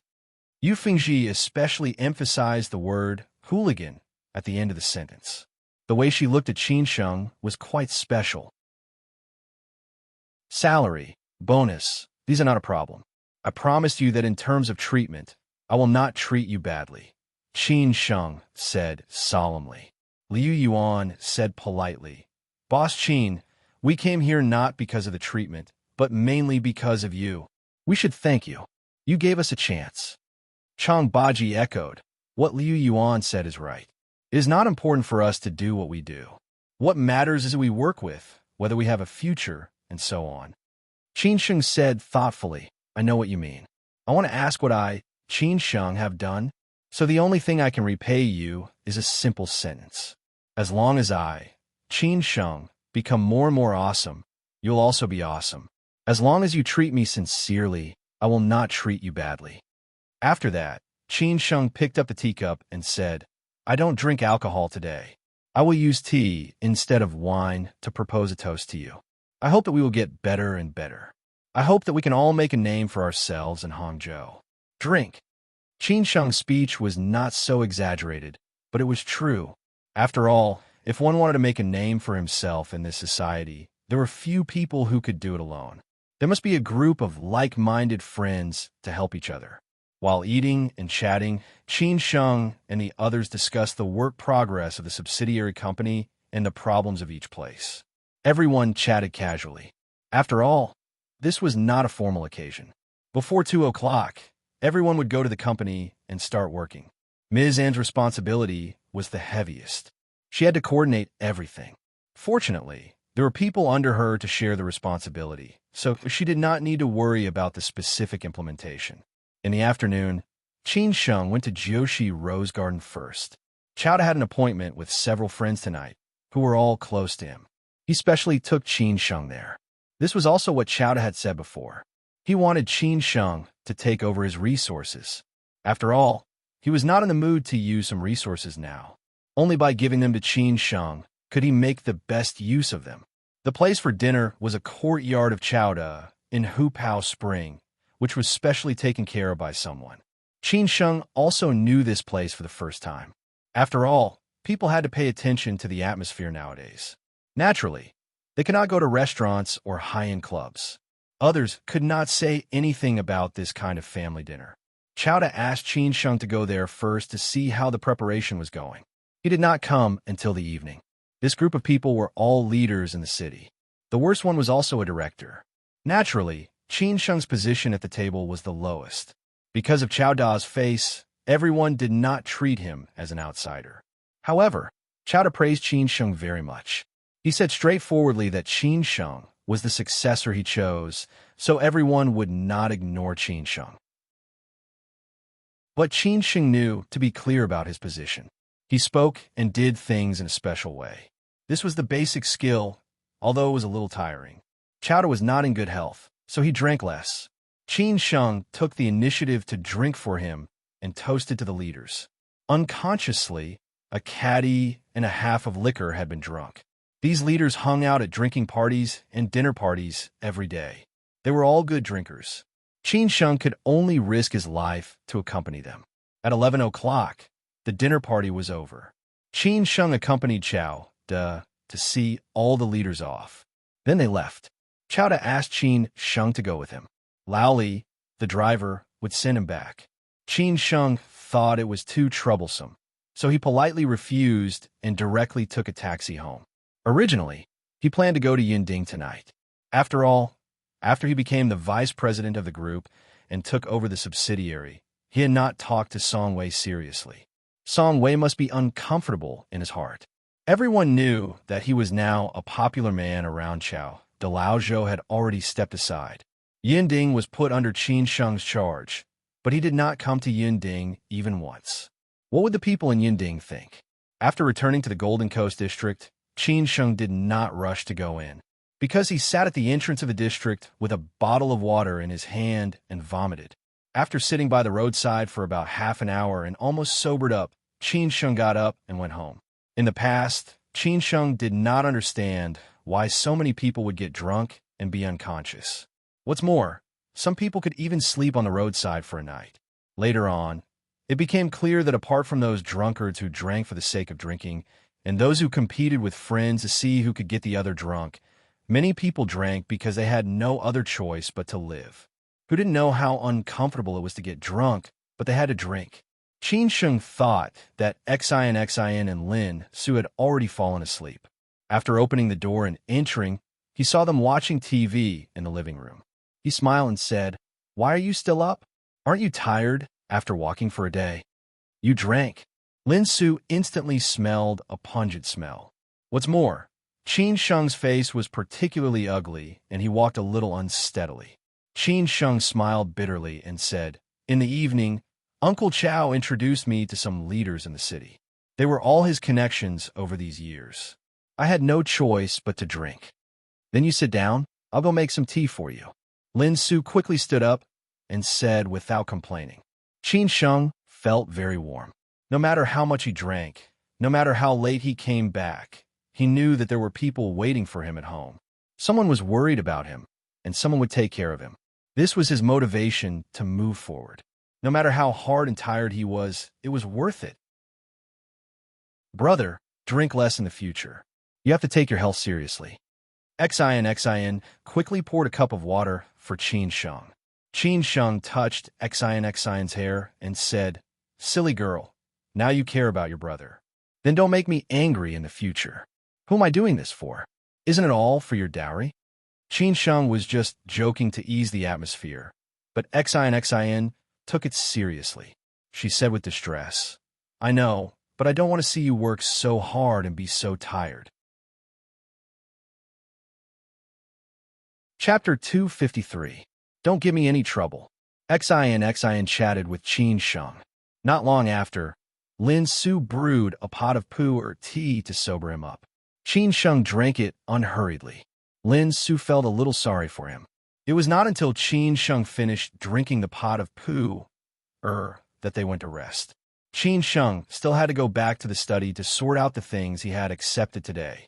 Although it was just a simple drinking party, he had to judge the relationship between these people and Chowda from the details of their conversations and actions, as well as their attitudes toward Chowda, their status in this circle, their personalities, and so on. This would be of great help to him in the future. Qin Sheng did not want to delay. He could trigger a lot of things while his mind was flying under the influence of alcohol. Therefore, he let Lin Su rest first. He would naturally go to sleep after he was done with his work. He had a notebook, which was his most private possession. Many things were recorded in it, including his experiences in the past 2 years, the people and things he met. Secondly, he analyzed the people he met after returning to Shanghai so that he could refer to and modify them in the future. Unknowingly, Qin Sheng was busy until 3 o'clock. In the end, he directly slept on the floor of the study for the whole night. Fortunately, it was summer. If it was winter, he would have been woken up by the cold. Xin had been playing in Hangzhou for 4 days. Other than taking her out to have a meal, Qin Sheng had been busy all the time. These few days, Qin Sheng basically accompanied Chao to meet all kinds of friends. Sometimes, they chatted and drank tea. Sometimes, they drank wine at dinner parties. Chowda was like a master in ancient times, passing on his skills to his disciple. He wanted to pass on everything to Qin Sheng immediately. He did not care about anything else. leaving Qin Sheng to digest slowly. The next morning, Xin would go back to Shanghai with her friends. After they had dinner in the evening, she called Qin Sheng and complained, "Brother, I've been in Hangzhou for 4 days. When have you ever accompanied me? I'm leaving tomorrow. Can you accompany me tonight?" Qin Sheng had just finished dinner with Chowda. The leader of the provincial military region had something to do and left in advance. Qin Sheng had already separated from Chowda and was about to go to Yunding International. Hearing Chowda's words, he said helplessly, "Then tell me, what do you want? I'll be right there. I want to go to a bar." "I haven't been to a bar in a long time," Xian said happily. Qin Sheng pondered for a while and said, "Okay, send me your location. I'll come to pick you up right away." Qin Sheng did not drink tonight, so he could drive, but it was not the Honda Accord. Of course, he was now the vice president of Yuanda Holding Group and the president of a subsidiary. If he did not have a good car, he would be looked down upon. Therefore, Chowda asked Qin Sheng to choose a car. He could choose any car from the BBA that cost more than 1,000,000 yuan. In the end, Qin Sheng chose a relatively low-key Audi A8L. Actually, he preferred the Mercedes-Benz S-Series. However, he always felt that his current identity was not suitable for it. Chowda also asked Qin Sheng to find another driver. In this way, he would not have to go through so much trouble in the future. This Audi A8L was sent to Qin Sheng today after all the procedures were completed. So Qin Sheng drove this new car to pick up Lin Su and Xin. The two of them were waiting by the roadside. When they saw a brand new Audi A8L parked in front of them, they did not realize that it was Qin Sheng. They thought that some rich playboy wanted to hit on them until Qin Sheng rolled down the window and shouted at them, "Get in the car." Xian was overjoyed. "Brother, how come it's you? Hurry up and get in the car. We'll talk after we get in," Qin Sheng said casually. After Lin Su and Xian got in the car, Qin Sheng explained, "How is this car?" "You bought a car?" Xian said excitedly. "I didn't expect you to be so rich. How can I afford it now? This is the car that the company gave me. It will be my exclusive car in the future," Qin Sheng explained casually. It was also an explanation to Lin Su, who was beside him. Seeing that her brother was so capable, Xian was happy from the bottom of her heart. She flattered, "My brother is so awesome. When can I have my first car?" Qin Sheng promised, "You study hard. When you graduate, I will give you one. You can choose anyone you like." "Really, if you lie, you will be a dog." Xian heard this and said quickly. She was afraid that Qin Sheng would go back on his words. Qin Sheng laughed and said, "You look down on your brother too much. Isn't just a car? You're my sister. I should give you anything." "Ha ha, this is my brother," Xian said happily. Lin Su, who was sitting in the passenger seat, pursed her lips and smiled. She felt that it was quite interesting to see the brother and sister play. She also had a brother. Unfortunately, they had the same father but different mothers. He was not good to her since she was a child. As long as he did not bully her, it was fine. "Wife, from tomorrow on, I will send you to work," Qin Sheng said sincerely. If others knew that such a beauty like Lin Su went to work by bus or subway every day, they would probably feel sorry for her. They would only say that her boyfriend was not capable. Lin Su shook her head and said, "You have so many things to do. No need. You also know that I like to take the subway and bus. I used to do this in Shanghai. I'm more or less worried. After all, this is not Shanghai, and it is not as close as you used to live.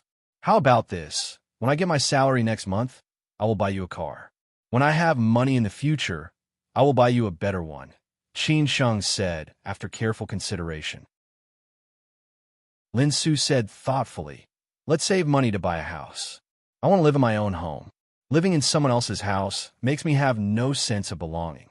"Okay, then I will listen to you," Qin Sheng agreed without hesitation. When he worked in Shangshan Ruoshui, he had already saved some money.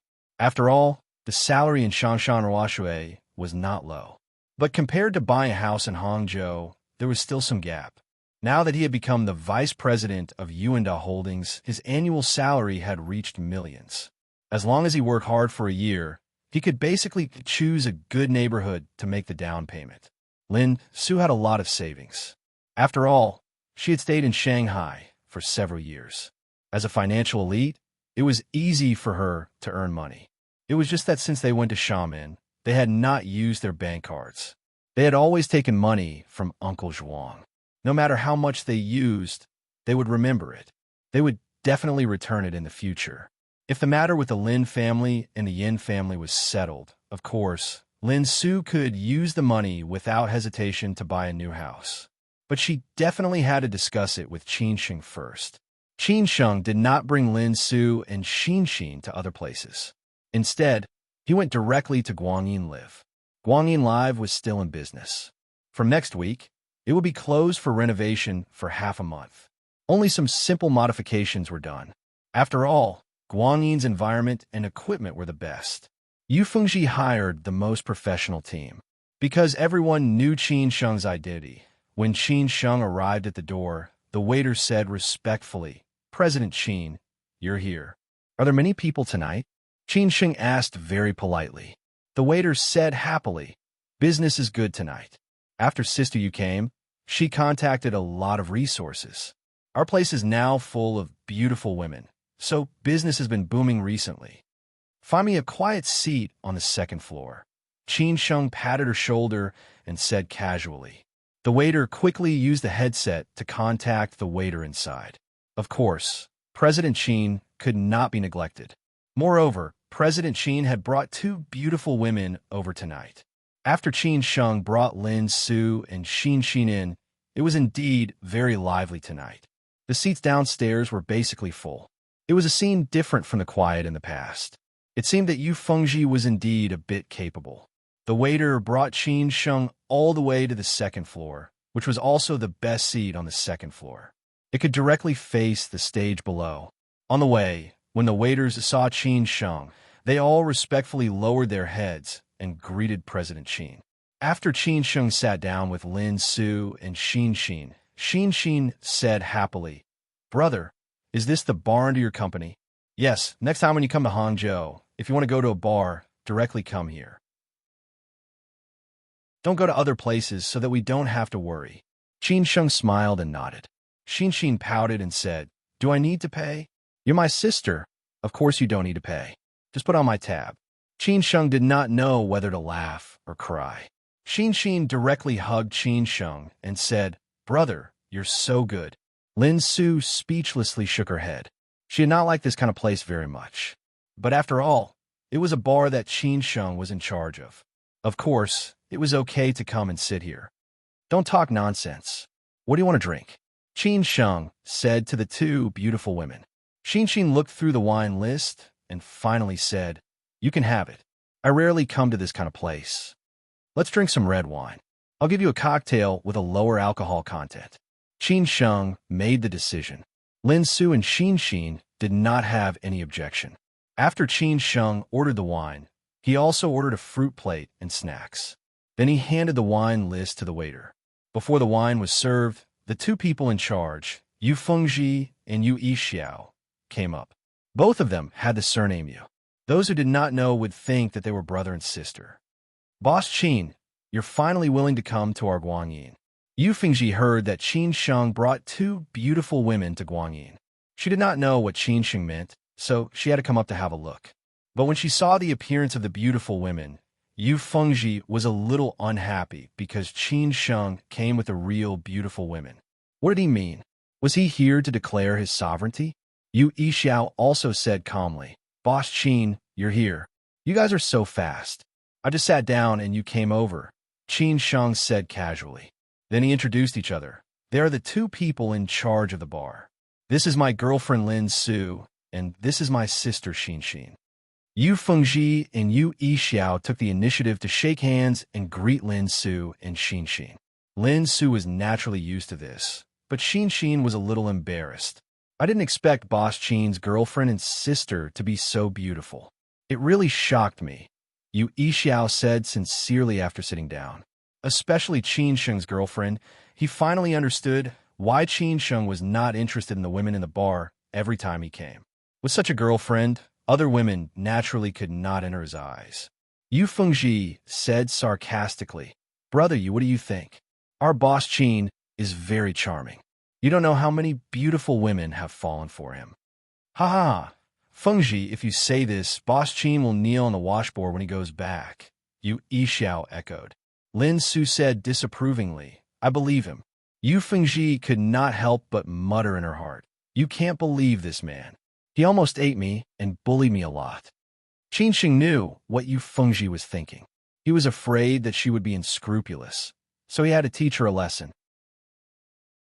So he stood up and said, Wife, you and Xin sit down first. I have something to discuss with them. I'll come up soon. Okay, you go, Lin Su said casually. Chapter 254. Are you interested? Qin Sheng's mentality now was different from when he had just arrived in Shanghai, especially his attitude toward women. At that time, he could be ambiguous with other women, play around, and so on. After all, he did not have a girlfriend and knew the rules of this society. Therefore, when it came to Yu Fengji, Qin Sheng could be unscrupulous. But now, after experiencing too many things, Qin Sheng's mentality had changed. Lin Su's position in his heart was different. Qin Sheng would not hurt her for anyone, nor would he let other women disturb his normal life, including Yu Fengji. He asked Yu Fengji to come to Hangzhou to help because he was sure of her ability, but he didn't want to have more development with her. Yu Fengji's attitude when she saw Lin Su just now made Qin Sheng very uncomfortable, so he made an excuse to leave. What do you mean? I don't understand. Your girlfriend is here. You flirt with me like this. Aren't you afraid that I'll tell her? I think she won't allow you to fool around outside. You have to treat such a girlfriend well. Yu Fengji looked back in surprise and then replied with a charming face. Qin Sheng stopped smiling and said, I'm not joking with you. You can fool around with me in other places, but in front of her, I hope you can keep your attitude just now. Otherwise, Qin Sheng was so serious, which made Yu Fengji quite surprised. She snorted and said, Otherwise what?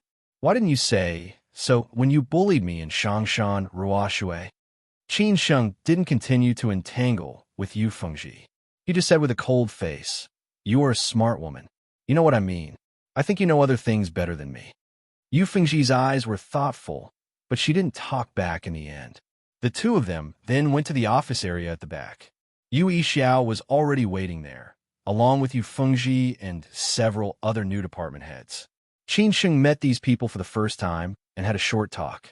It was nothing more than praise and encouragement, as well as a big picture.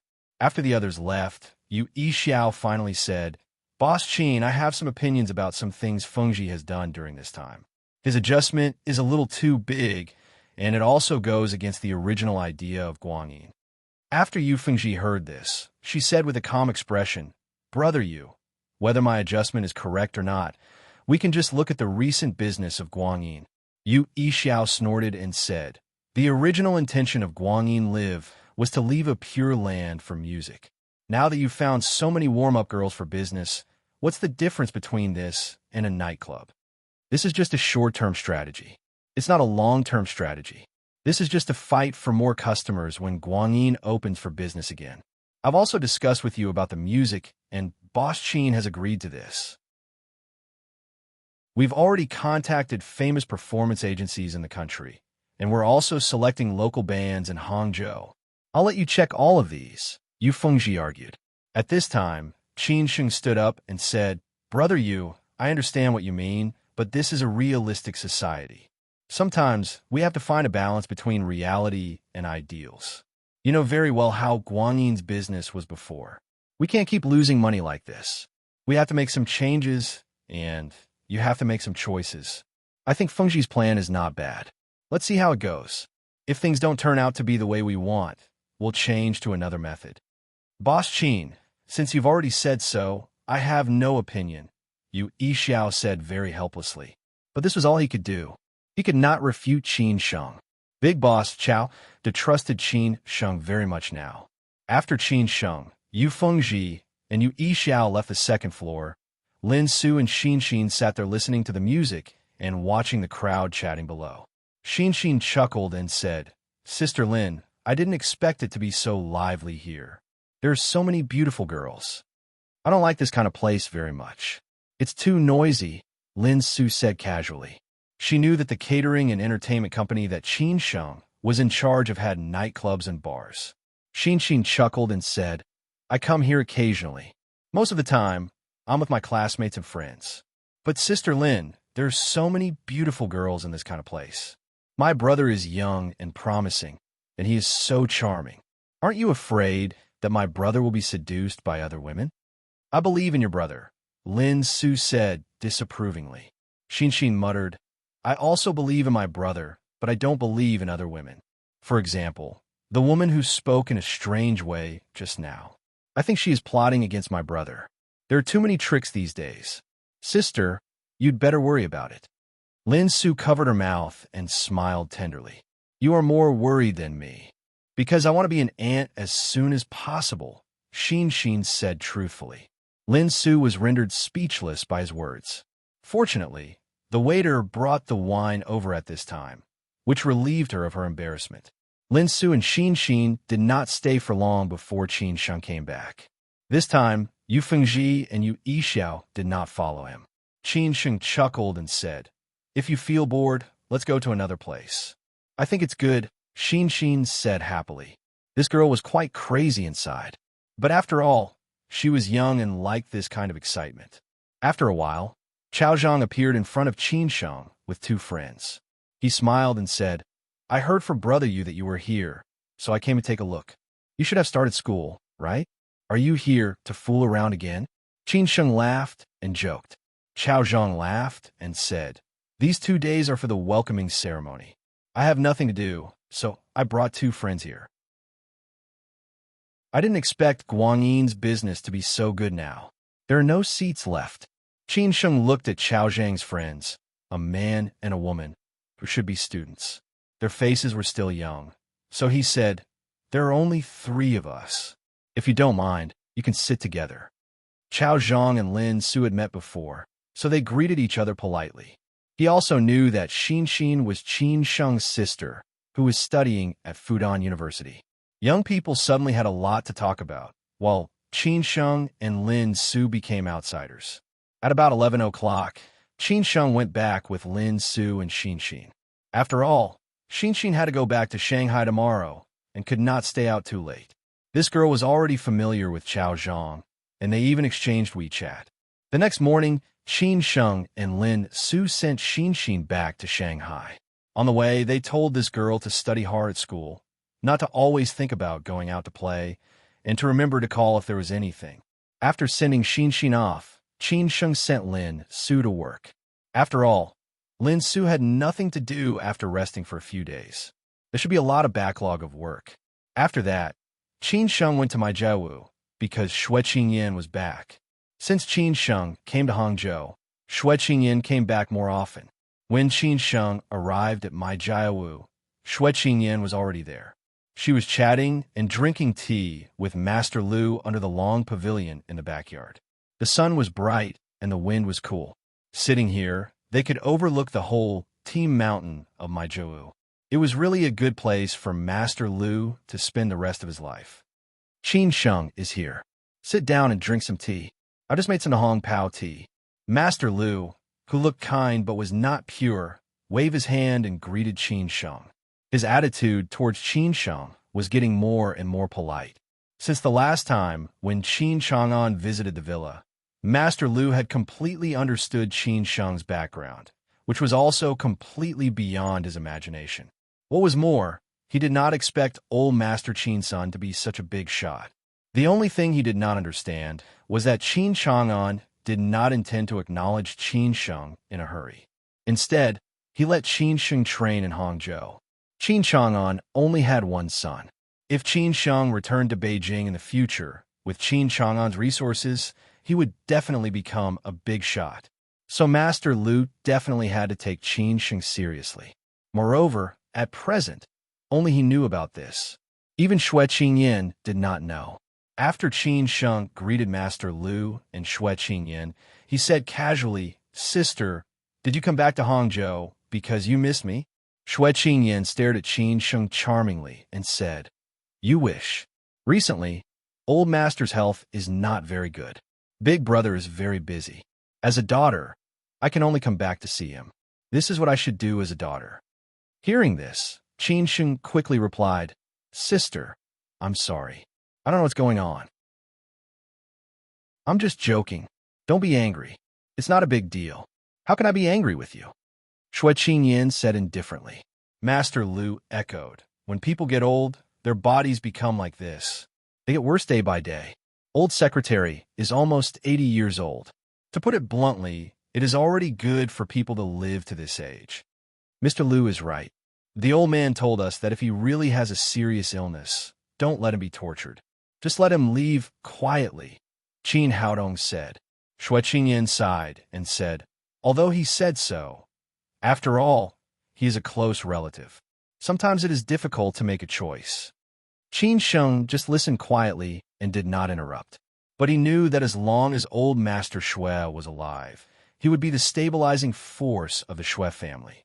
Therefore, the importance of the elders in this family could not be measured by the concept of ordinary families. Master Lu shook his head and said, "Let's not talk about this sad topic. By the way, Qin Sheng, I heard from Qinyan that you went back to Xi'an recently. I want to find time to go to Zhongnan Mountains. I don't know if you can go with me." Qin Sheng looked at Master Lu and then at Shui Qinyan. He whispered, "Master Lu, when do you plan to go? I should be okay with it." "I'm not sure yet. I'll inform you when the time is confirmed. You can arrange the trifles by then," Master Lu said lightly. Qin Sheng agreed readily. "Okay." At this time, a doorman came over and said that a friend called to ask Master Lu something. Master Lu got up and left to answer the phone. Qin Sheng smiled and said, "Sister, this time I brought you some Xi'an specialties. It's in my car. I'll bring it to you later. At least you have a conscience. I didn't waste my love on you." Shui Qinyan was very pleased. Then she said, "I've already made an appointment with Giant Pain for dinner tonight. You have to pay the bill tonight." Shui Qinyan casually returned a big favor to Qin Sheng. This made Qin Sheng very touched. He quickly said, "Sister, thank you." Pretentious. Shui Qinyan stared at Qin Sheng and said, "But there is something I want to discuss with you. You can also think about it. This matter is good for you. It depends on what you think." Qin Sheng was confused and said, "Sister, what is it? Tell me." Shui Qinyan picked up the teacup and said thoughtfully, "Master Lu wants to take you as his last disciple. Are you interested?" Chapter 255. Chapter 255. Chapter 255. What a small world. Master Lu wanted to accept him as his apprentice. Shui Qinyan's news shocked Qin Sheng a little. As Shui Qinyan said, it was indeed a good thing. With Master Lu's connections in the Yangtze River Delta, if Qin Sheng became his apprentice, it would be very convenient for him to do many things in the future, and he could enter this circle quickly. Qin Sheng wondered why Master Lu wanted to accept him as his apprentice. Was it because of his grandfather?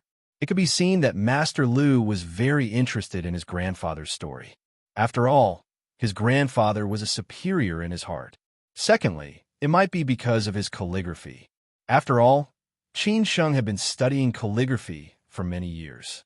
Although his attainments were not perfect, he could reach a higher level. Even a master like Master Lu appreciated him very much. Finally, it might be because of Shui Qinyan. However, his grandfather once told him that no matter what, he could not accept anyone as his master. When he was in the Zhongnan Mountains, he did not accept those superior masters who called him capable. Now his grandfather was gone, but Qin Sheng still remembered his grandfather's words. Therefore, Qin Sheng was in a dilemma. He could not give Shui Qinyan an answer at the moment. He could only look up and said, "Sister, let me think about it. There are some things that I can't tell you." "What is it that you can't tell me?" "It is indeed beneficial to you, and you should be very clear about it. Moreover, it was Master Lu who proposed it. Not because of me," Shui Qinyan said honestly. Qin Sheng nodded silently and said, "My grandfather used to tell me that I can't accept anyone as my master, so I'm a little embarrassed." "Is there such a reason? Why did he say so?" Shui Qinyan, who was holding a teacup, asked in surprise. Qin Sheng shook his head and said, "I don't know. Anyway, He told me very seriously. Otherwise, I would have accepted him as my master in the Zhongnan Mountains. Although Xue Qingyan did not understand, she still understood and said, "Okay, think about it carefully. I am waiting for your answer." At this time, Master Lu came back after the phone call. Qin Sheng and Xue Qingyan did not continue this topic. Master Lu smiled and said, "Nothing. Xiao Luo asked me when he could get the painting. Luo Changgong really doesn't treat himself as an outsider," Xue Qingyan said with some contempt. She naturally knew Luo Changgong. After all, he was a regular customer of Master Lu. Qin Sheng knew that Luo Changgong was Brother Luo, so he interrupted and said, "Are you talking about Brother Luo?" "Yes, it's the middle-aged man you saw when you came last time. He asked me for a painting." Master Lu did not care about it and explained casually. Qin Sheng took the opportunity to say, "It's quite a coincidence. After our last encounter, I met Brother Luo. Now we can be considered as friends and have some cooperation." Master Lu did not know what Qin Sheng meant by this, but he wanted to do him a favor. Hence, he said, "Oh, what a coincidence. Since you know each other, okay, you can take the painting and give it to him later. Then you don't have to call me again." After Master Lu said that, both Qin Sheng and Xue Qingyan understood what was going on. Xue Qingyan did not understand why Master Lu would do that. He thought too highly of Qin Sheng and intended to pave the way for him. Qin Qingyan. Qin. Lu was. Sheng was surprised. "Lu," Yin said. "Qin Sheng Lu," Lu asked. "Qian Tiliang." "Lu." "Sheng." "Luo." "Lu, you can take the painting with you." Master Lu asked the doorman to pack the painting. At this time, Qin Sheng finally asked about the thing that he was most concerned about. "Master Lu, is there any news from Beijing? What did the Chun family say?" Qin Sheng asked. He had been waiting for a long time. He thought there should be some news. Xue Qingyan was also curious about it. She was waiting for Master Lu's answer. The look in Master Lu's eyes was complicated. He tried his best to hide the uneasiness in his heart. Then he sighed and said, "Alas, I was going to tell you about this today. The eldest master of the Chun family sent me a message. He said that the Qin family I mentioned and the Qin family he mentioned are not the same family. The Qin family lost a daughter outside." After hearing that, Qin Sheng was very disappointed and sighed deeply. "Qin Sheng, I'm really sorry. I made you happy for nothing," Master Lu said very guiltily. He really felt very guilty in his heart. After all, Qin Chang'an had come to him personally. He had no choice but to hide it from Qin Sheng together with Qin Chang'an. Qin Sheng shook his head. "It's okay, Master Lu. I didn't expect it to be so smooth." Master Lu then gave Qin Sheng hope again, but Master Chen said that when there is news about Old Master Chen, he will tell Old Master Chen about this as soon as possible. At that time, you can go to see Old Master Chen directly. Xue Qingyan comforted him. "Qin Sheng, the road to happiness is strewn with setbacks. I think there will be a result." After having lunch at Master Lu's place, Qin Sheng and Xue Qingyan left. Before leaving, Master Lu did not forget to ask Qin Sheng to take the painting with him. Of course, Qin Sheng could not refuse anymore. At the gate of the yard, Xue Qingyan told Qin Sheng that he should think about it. It would be better if he could get a result as soon as possible. She didn't want Master Lu to think that he was too arrogant. Xue Qingyan said that she would discuss with Feng Jianping about the dinner address and then call Qin Sheng. Qin Sheng first went to the company to deal with some necessary documents. Although Mizzen was responsible for the specific management and operation of the company, many documents needed Qin Sheng's signature, especially those related to the financial affairs. Mizzen also needed to discuss with Qin Sheng. After leaving the company, Qin Sheng went to the lakeside house where he had tea last time. He asked Song Wei to meet here. It was time to meet him. Otherwise, he would be disappointed. Not long after Qin Sheng arrived, Song Wei appeared in a polo shirt and khaki pants. This man was charming and had good taste. No wonder he had many lovers. "Brother Song here." Qin Sheng waved his hand. Song Wei saw him and walked over with a smile. Qin Sheng stood up happily. "Brother Song, long time no see. You are still so energetic. Boss Qin, you are so polite. Why do you have time to think of me today?" Song Wei said with obvious resentment. Qin Sheng laughed. Brother Song, have you finished your meeting? Come on, what did you want? Long Jing, Song Wei said casually. So Qin Sheng called the waiter, added a cup of Long Jing, and ordered some snacks. Song Wei was very playful at this time. Boss Qin has taken over Yunding for a long time, but you haven't looked for me. I don't know why you want to see me today. Brother Song, we are old acquaintances. There is no need to say these polite words. Qin Sheng shook his head and smiled disdainfully. Song Wei said politely, Boss Qin, tell me. I am listening. Brother Song, you should know better than anyone else how many things have happened during this period of time. The departure of Yuan Ku and Qian Buping had a great impact on Yuanda. I have to help Mr. Chow deal with the aftermath. At the same time, I have also taken over the 2 nightclubs of Poly International and Yunding. Previously, Qian Buping was in charge of Poly International. He was deeply rooted there. It is not easy for me to completely control Poly International, so I have to busy myself with things there most of the time. Compared with Poly International, Brother Song has always been in charge of Yunding International. Of course, I believe in Brother Song's ability. This is my trust in Brother Song. If I didn't trust Brother Song, I might have already sent someone to replace you. What do you think, Brother Song? Qin Sheng had already thought about how to decline and said very sincerely. Qin Sheng's words really made Song Wei speechless. Song Wei really didn't think about this. He just felt that he was Mr. Zhou's man. Now that Qin Sheng had become a popular man around Mr. Chow, everyone had to follow his orders. Even Mr. Zhou did not dare to offend Qin Sheng. At the same time, Qin Sheng was in charge of the catering and entertainment subsidiaries and became his immediate superior. However, he was not Qin Sheng's man. That was why Qin Sheng neglected him so much. So he had not been to Yunding International for such a long time. Song Wei did not believe Qin Sheng's words easily. Instead, he said, Mr. Qin, since you believe me, why did you put your men in 2 important positions in Yunding International?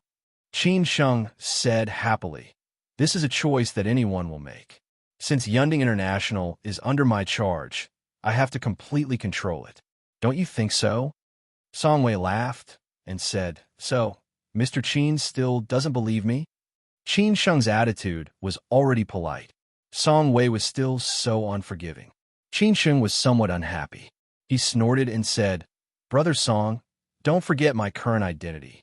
I am the vice president of Yuanda and the person in charge of the catering and entertainment company.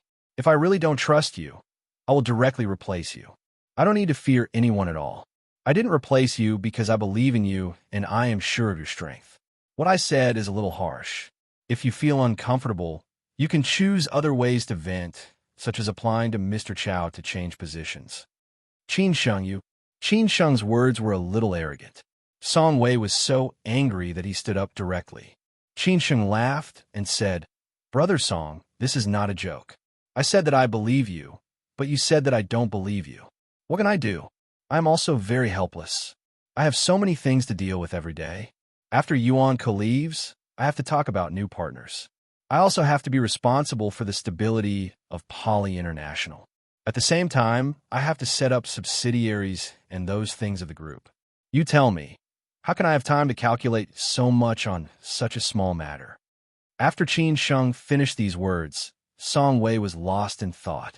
He felt that his attitude was a little tough.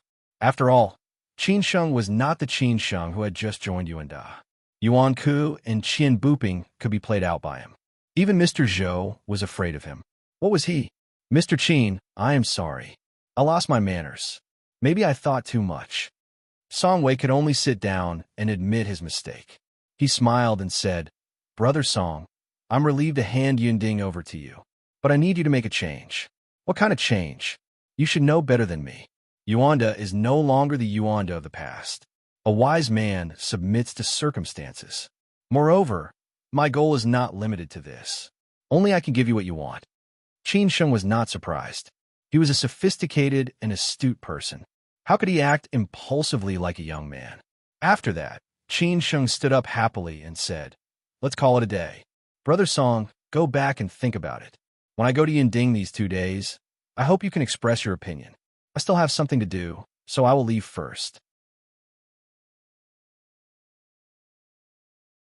Chapter 256. Qin Sheng had a reason to say this. If Song Wei had a bigger vision, he would not have waited for Qin Sheng to find him.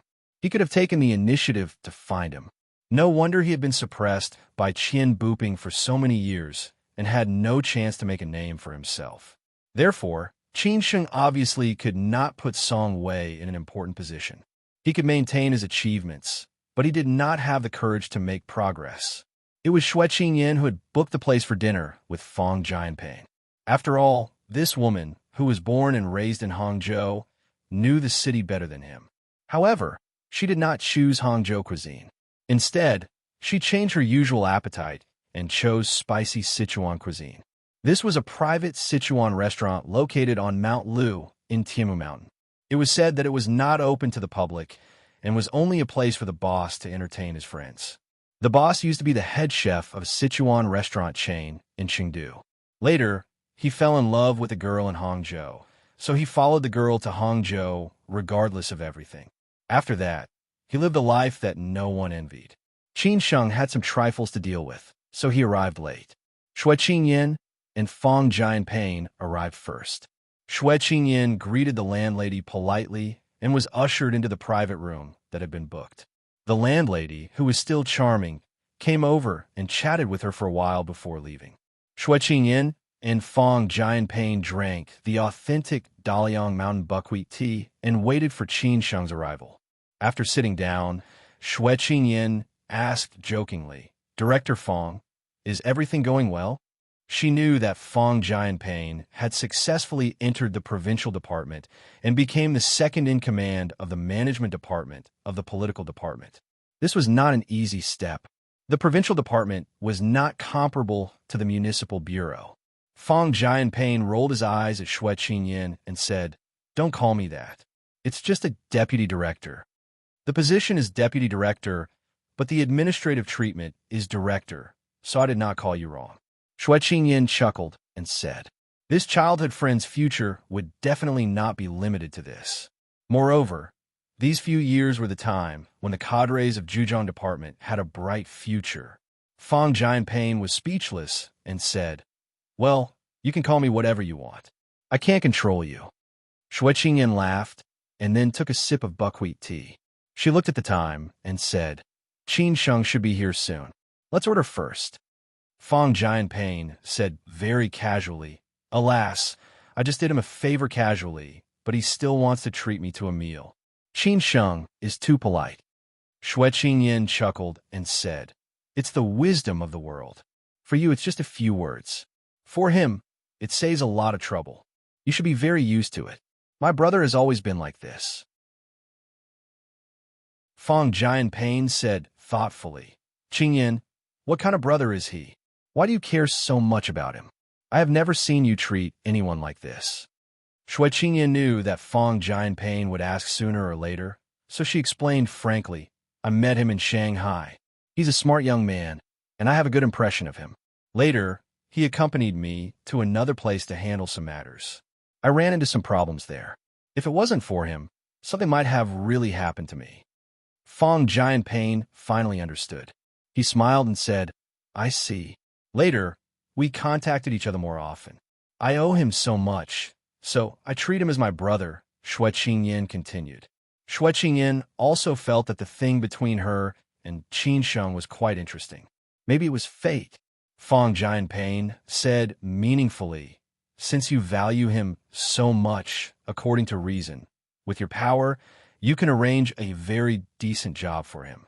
There is no need for him to mingle in this industry, right? It will have some bad influence on your family." Xue Qingyan frowned slightly and said, "I am me and my family is my family. We can't be mixed up. You don't know Qin Sheng. He is not so narrow-minded. This is just a small training platform for him. Moreover, he has a sense of propriety. He will not touch things that he should not touch. Director Fong, I know you have some taboos. After all, you are a clean person. You are not willing to let these trifles get involved. You are just doing me a favor." Fong Jianping shook his head and said, "Qingyan, you think too much. I'm just reminding you out of kindness. As long as you ask, I will still help you as long as it doesn't violate the principle. Well, it's good to hear that. Shui Qingyan did not pursue further and smiled. At this time, Qin Sheng finally arrived. He was led into the box by the waiter. As soon as he entered the door, he quickly said, "Sister, Brother Fong, I am so sorry to be late. I have kept you waiting for so long." Fong Jianping shook his head and said, "We are all friends. You don't have to be so polite. We have just arrived and had a good chat. Let's order first. We can talk while eating," Shui Qingyan said in a low voice. Then she called the waiter and began to order. First, she ordered a few specialty dishes, then a few side dishes. "Do you want a drink?" Shui Qingyan asked. Qin Sheng did not rush to answer. He naturally followed Fong Jianping's instructions. Fong Jianping shook his head and refused as expected. "I have a lot of things to do these 2 days. I have to go back to deal with some things at night. I will not drink today. Let's drink another day." Shui Qingyan shook her head slightly and chuckled. Sometimes Fong Jianping was too calm. He never drank with people he did not approve of, even with old friends he had known for many years. Unless they were sitting together, the more people, the more lively it was, or that kind of social gathering. The speed of this private restaurant was good. Before they chatted for a while, all the dishes were basically served. Qin Sheng picked up the teacup and said, "Brother Fong, thank you for your help last time. I will drink tea instead of wine. Let me propose a toast to you first. It's just a small thing. You don't have to be so serious. I am just in this position." Fong Jianping did not refuse. He picked up the teacup and clinked with Qin Sheng. Qin Sheng smiled bitterly and said, "In fact, I am really embarrassed to call you. But I have just taken over this matter, and there is really no one who can help me. So I took the liberty to call you. Didn't Qin Yin say that you were her brother? Your business is also her business, and her business is naturally my business. Moreover, it's such a small thing. You don't need to be so polite." Fong Jianping said politely, "I have been working in the municipal bureau for so many years. Whether it is the leaders of the municipal bureau or the heads of the branches, they all give me some face. If you have any problems in the future, you can call me and mention my name." Fong Jianping said politely, "But the premise is that it is not against the law. Otherwise, I will be the first to deal with you." After hearing this, Qin Sheng was very happy. This was a big gift. This was the political and legal resources that he urgently needed. After all, they relied on these resources the most in this aspect. With Fong Jianping's words, many things in the future would be easier. Shui Qingyan was also somewhat surprised. But after hearing Fong Jianping's last words, she understood what was going on. Fong Jianping was still so calm. It was obvious that he was also thinking about her. "Brother Fong, I really don't know how to thank you. You can rest assured that I will never do such illegal things. I will definitely not embarrass you," Qin Sheng said quickly. Fong Jianping smiled faintly and said, "I still trust Qin Yin's judgment of people." With Fong Jianping's attitude, Qin Sheng was in a very good mood. If Fong Jianping did not drink, Qin Sheng would definitely drink with him. Because they did not drink, the dinner ended quickly. Qin Sheng and Shui Qingyan watched Fong Jianping drive away. Jianping is a good person. He is also very sincere to his friends. As long as you are recognized by him, he will sincerely help you. After all, with his identity, he has to avoid a lot of things, Shui Qingyan said casually. Of course, Qin Sheng understood what Shui Qingyan meant. He chuckled and said, "Sister, I know that Brother Fong can help me because of you. I will not embarrass you." Shui Qingyan smiled and did not say anything. She was going home to accompany the old master at night, so she did not continue to stay with Qin Sheng. After chatting for a while, she drove away. Not long after Shui Qingyan left, Qin Sheng's phone rang. It was not Lin Su who urged him to go home, but Yang Deng. This guy was very close to Qin Sheng now. Qin Sheng also made an appointment with him to visit Brother Luo tomorrow. He just happened to send the painting over. "Where are you going? Why haven't you arrived yet?" "The competition has already started," Yang Deng asked anxiously on the phone. Qin Sheng said helplessly, "Didn't I say that I have something to do at night? I just finished my work now. I'm about to go there." Then hurry up. The main event is at the back, Yang Deng said excitedly. Qin Sheng hung up the phone and quickly drove to the transportation hub. The place that Yang Deng mentioned was there. Tonight, there would be a relatively lively underground boxing competition. The contestants were particularly good at fighting in Jiangsu, Zhejiang, and Shanghai, and they were also the hatchet men of the tycoons. Of course, Qin Sheng wanted to go and watch such a hot-blooded competition. Secondly, he also wanted to meet these tycoons in Jiangsu, Zhejiang, and Shanghai. Tianmu Mountain Road was not far from there, so Qin Sheng arrived there after driving for more than 20 minutes. This was a somewhat dilapidated shopping mall, which sold some old people's products and so on. The underground boxing field was on the third floor of the underground parking lot of the shopping mall. The first floor was the underground parking lot for ordinary vehicles, the second floor was the underground parking lot for the boxing field, and the third floor was the modified boxing field. When Qin Sheng was about to arrive at the shopping mall, he called Yang Deng. So Yang Deng ran out and waited for him by the roadside. After getting in the car, he muttered, "I thought you would come later. Has it already started?" Qin Sheng asked. Yang Deng pointed the way, and Qin Sheng went in the direction of the entrance of the underground parking lot, which could lead directly to the second floor of the underground parking lot. There were a total of 4 checks to ensure that no outsiders would go in. Those who could come here were not ordinary people. If a stranger came here, he would be brought by a distinguished guest. Yang Deng smiled casually and said, "The dishes at the front are all small dishes to warm up the place, and the ones at the back are the big fish and meat. Tonight is the last competition at the end of summer." Qin Sheng asked curiously, "How often is this kind of underground boxing competition held?" The time is uncertain. Sometimes there are 2 competitions in a month, and sometimes there are no competitions in 2 months. It depends on the strength of the selected boxers. After all, if they're all fake fighters, even if they're held every day, not many people will watch, Yang Deng explained. He often watched this kind of underground boxing competition. If they were good fighters, he would directly poach them. Qin Sheng continued to ask, "How is the power of this boxing field?" "I'm not bragging.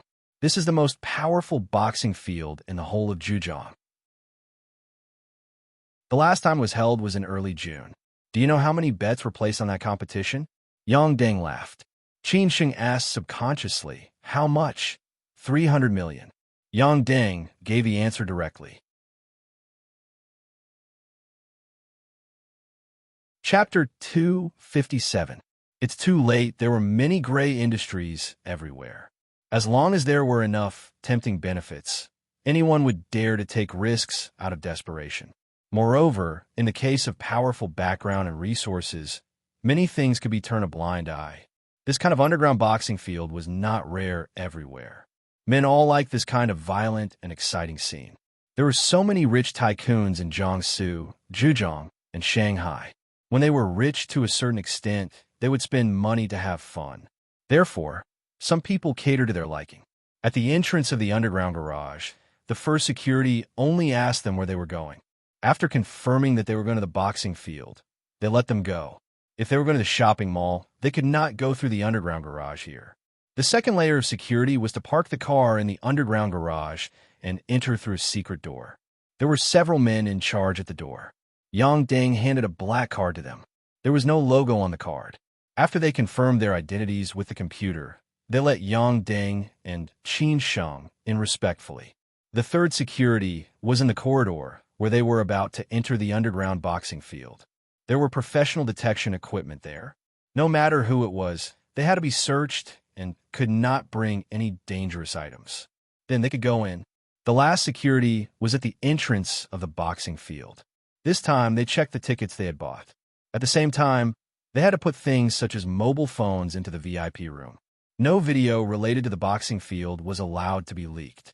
At this time, the door of the boxing field was pushed open. They were allowed to enter. A beautiful woman led them to the reserved seats. According to Yang Deng, the price of each ticket was not cheap.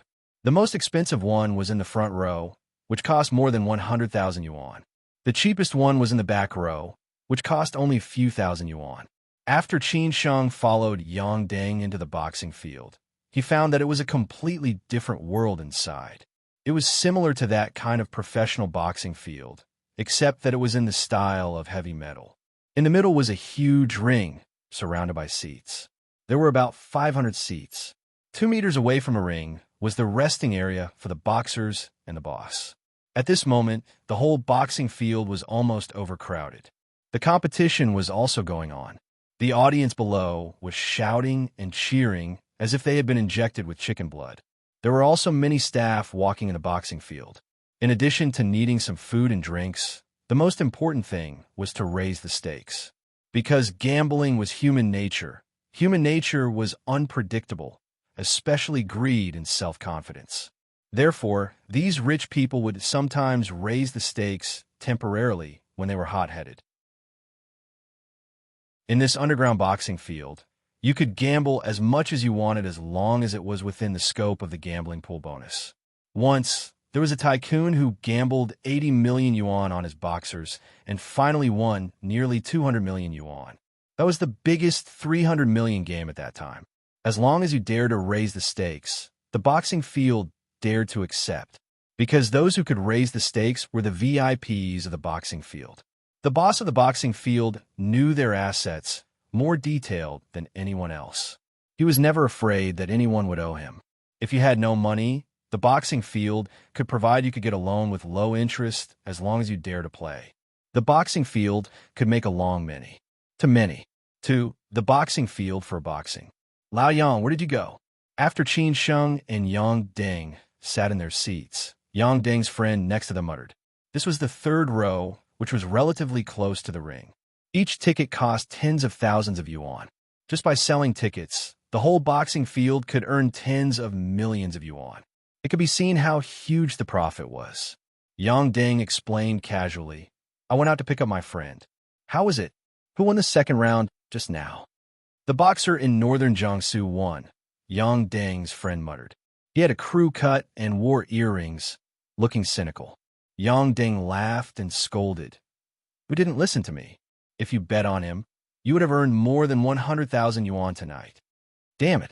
Who knew that the boxers in Shanghai were good-looking but useless? They were defeated by such a skinny guy in northern Jiangsu. F***CK. Yang Deng's friend cursed. At this time, Yang Deng introduced, Let me introduce you. This is my friend Qin Sheng. He is also a master. Don't you like this kind of friend? I will teach you a few moves later. Yang Deng's friend said excitedly. Is he better than you? Of course, he is better than me, Yang Deng said disapprovingly. Hello.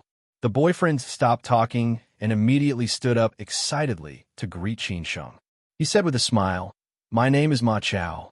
You can call me Xiao Ma. Let's watch the game, Yang Deng said casually. At this time, a man and a woman were fighting on the ring. The woman was good-looking. She wore tight sportswear. Her breasts were high, and her muscles were bulging. Most men felt ashamed. The man was bearded and looked very experienced. However, his figure was absolutely domineering. He was naked from the waist up. There were several scars on his back. His chest and abdominal muscles were tight and bloodshot. His attacks were fierce, and the woman was a little tired to deal with him. Whose people are they? Qin Sheng asked casually. Ma Chao explained slowly.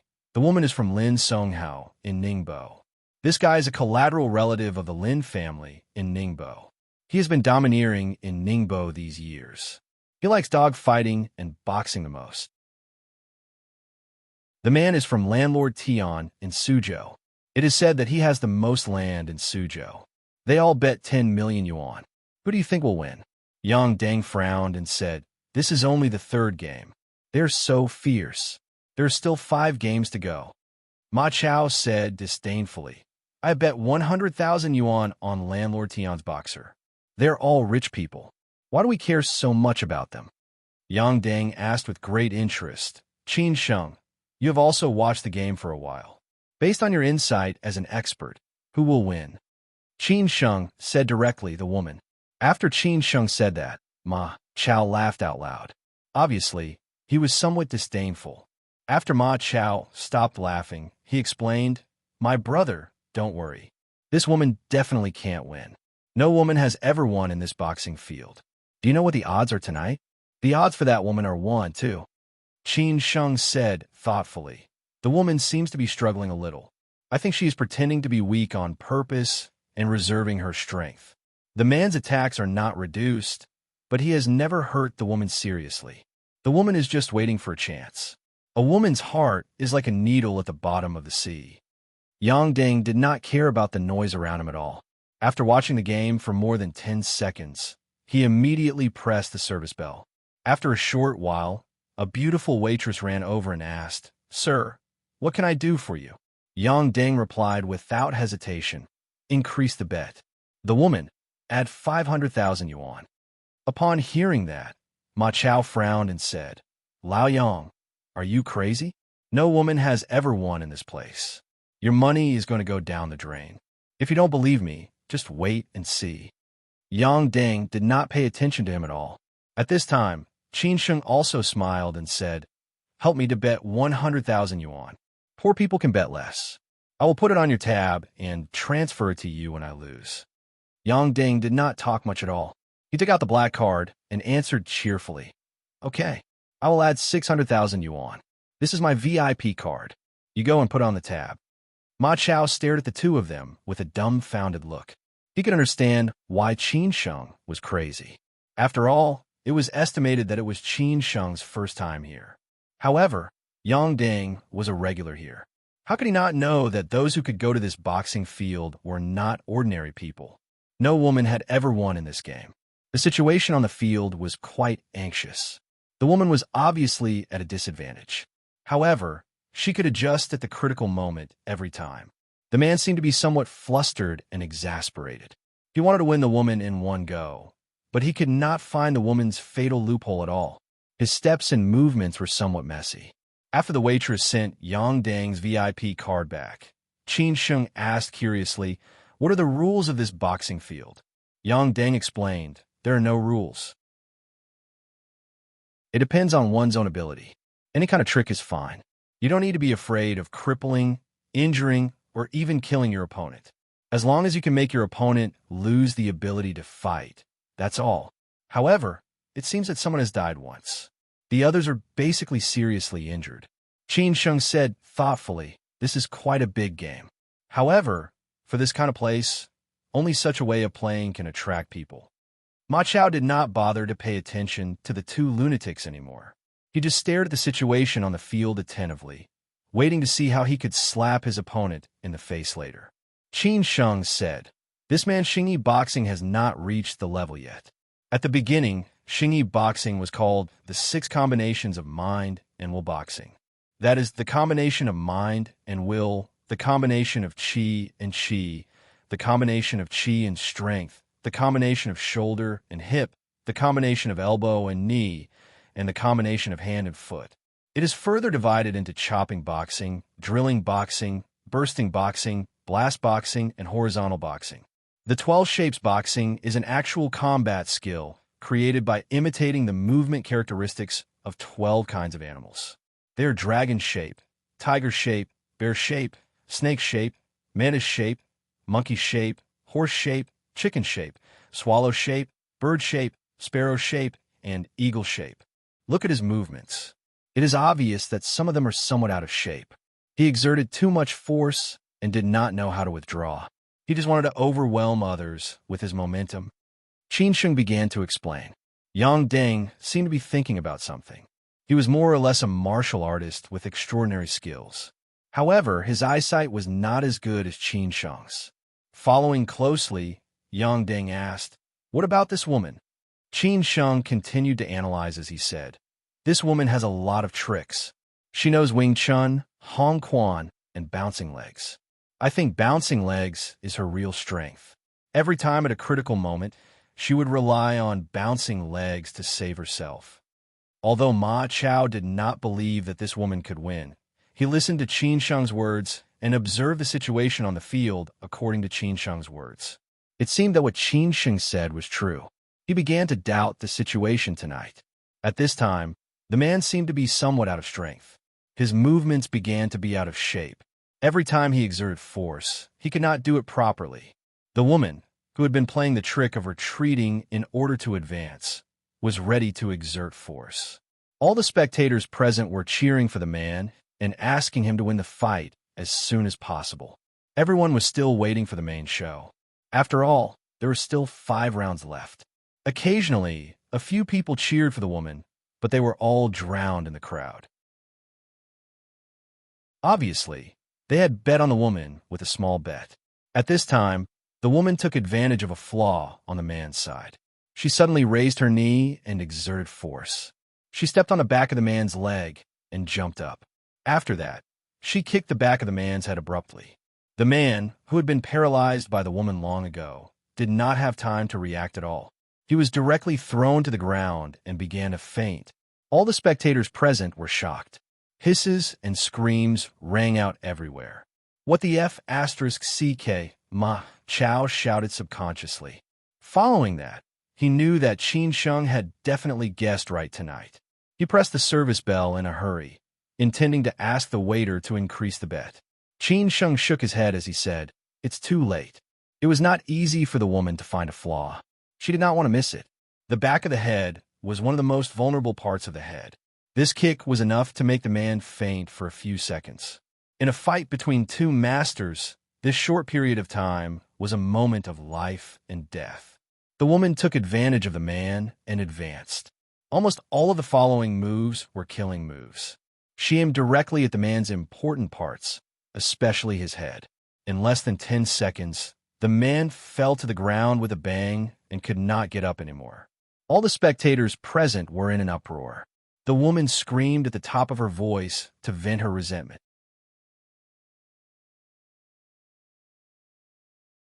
Chapter 258. Drawing back the curtain, the woman won. She became the first female player in the history of this boxing field to leave here standing. The man who fell on the ground became the first player defeated by a woman. The woman's last move of avoiding the opponent's strength and hitting his weak point and kicking out unexpectedly was so beautiful. It could be regarded as the most classic scene of this game, which was enough to be written in the actual combat textbook.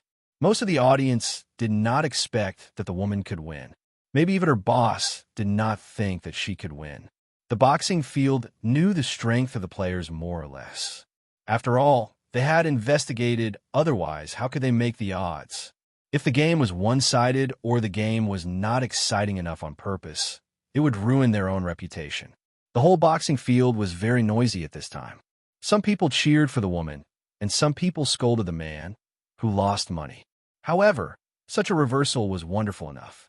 Both the boxing field and the audience liked this kind of scene and atmosphere. "What the hell, Brother Qin, my big brother, you are so sharp. You can even see this. Why don't I believe you?" Ma Chao regretted so much at this time. He was waiting to see the fight between Qin Sheng and Yang Ding just now. But at this moment, he was completely slapped in the face by the result. Yang Ding scolded him with a smile. "You are a hindsight. Just now I asked you to buy it, but you were more stubborn than anyone else. Now you understand? You are an expert. I am just entertaining. But Lao Yang, you have to treat me to a drink tonight. You have won 2 games. You have won 6 or 700,000 yuan, right?" Ma Chao, who had been reading all the time, said with some envy. Qin Sheng sighed and said, "Although I am very unhappy that the Lin family in Ningbo won. After all, their strength is there. That woman just wants to play. If she really wants to end the fight quickly, this man will still lose." Yang Ding obviously understood Qin Sheng's meaning and asked, "What? Do you have a grudge with the Lin family in Ningbo? But I heard that their family has not been peaceful in the past 6 months. A lot of things happened, and it seems that they have offended someone they should not have offended." Qin Sheng shook his head and said, "Just some past events. Don't mention it." Yang Ding had already reacted in an instant and said with interest, "I almost forgot that your girlfriend is the daughter of the eldest son of the Lin family in Ningbo. No wonder you have such a deep hatred for the Lin family." Qin Sheng's expression changed slightly, and his eyes looked thoughtful. It seemed that Yang Ding knew very clearly what had happened to him in Shanghai. Obviously, he knew that he had fallen out with the Lin family, and Lin Su had drawn a line with the Lin family. "I don't mean anything else." Yang Ding felt that Qin Sheng was not right, and quickly replied, Qin Sheng did not take it seriously and said, "It's no big deal." At this time, the fourth round had already begun. The host was announcing. One of the contestants was a boss from Xiamen, a master of internal martial arts. The other one was an acquaintance of Qin Sheng and Yang Deng. He was the contestant of Brother Luo, a local tyrant in Hangzhou. It was said that he was a master of 8 extremes boxing. "Brother Luo, you also like to play these games?" Qin Sheng frowned and asked. Yang Deng said happily, "I was led by him to have fun. He also has shares in this underground boxing field. He has participated in almost every competition.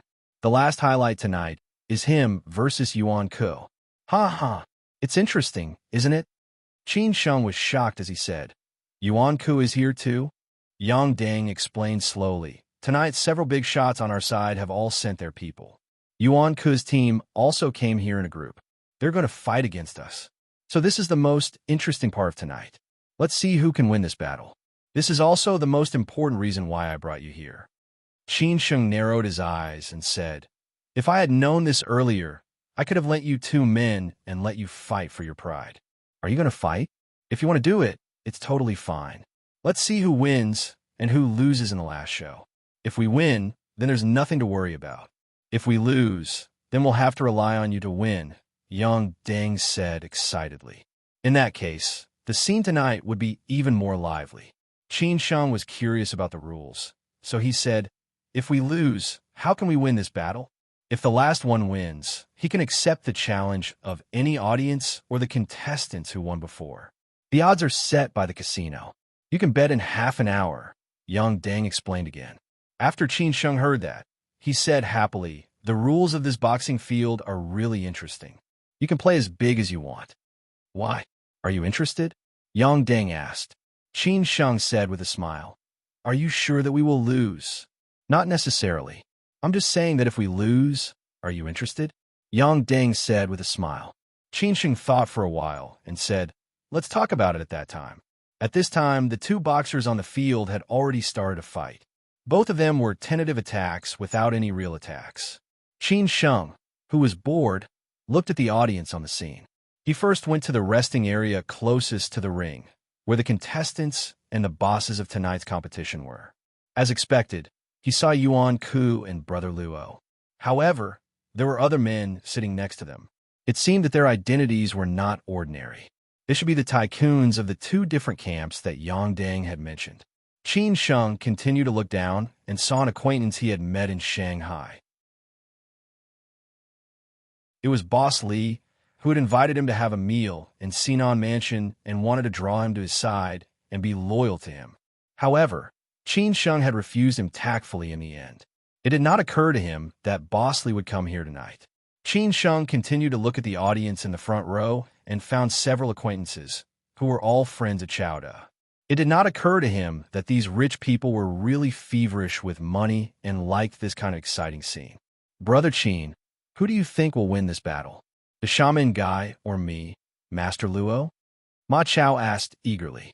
After all, Qin Sheng's analysis just now had shocked him. Naturally, he would not miss such an opportunity to make money. Qin Sheng said without turning his head, "Don't be anxious. Let them fight for a while first. I don't know their strength. Naturally, I can only make a judgment by looking at their skills." Okay. I'm not in a hurry. You can watch it first," Ma Chao said respectfully. This lad was really the cynical type. His family could be considered to be influential in Zhejiang. Their business was not small, and their relatives and collateral relatives were also very popular in the officialdom. However, Ma Chao did not engage in honest work and liked these unorthodox things. After a few minutes, Qin Sheng finally found some clues. Although the 2 sides seemed to be evenly matched, Brother Luo's contestant was more powerful. Consequently, Qin Sheng said confidently, "It's almost time. Brother Luo will definitely win." "Are you so sure?" Ma Chao said happily, because he had already bet on Brother Luo's contestant. Qin Sheng said, half jokingly, "I just said it casually. There are too many variables in this game. It is not a technical thing. Sometimes, a seemingly random mistake may lead to a big mistake." "Ha ha, why do you care so much? I bet 300,000 on Brother Luo's contestant." Thanks to your auspicious words, it seems that I will make a small profit. If I win, I will invite you to play some other day, Ma Chao said happily. Qin Sheng did not say anything. He just stared at the game on the field.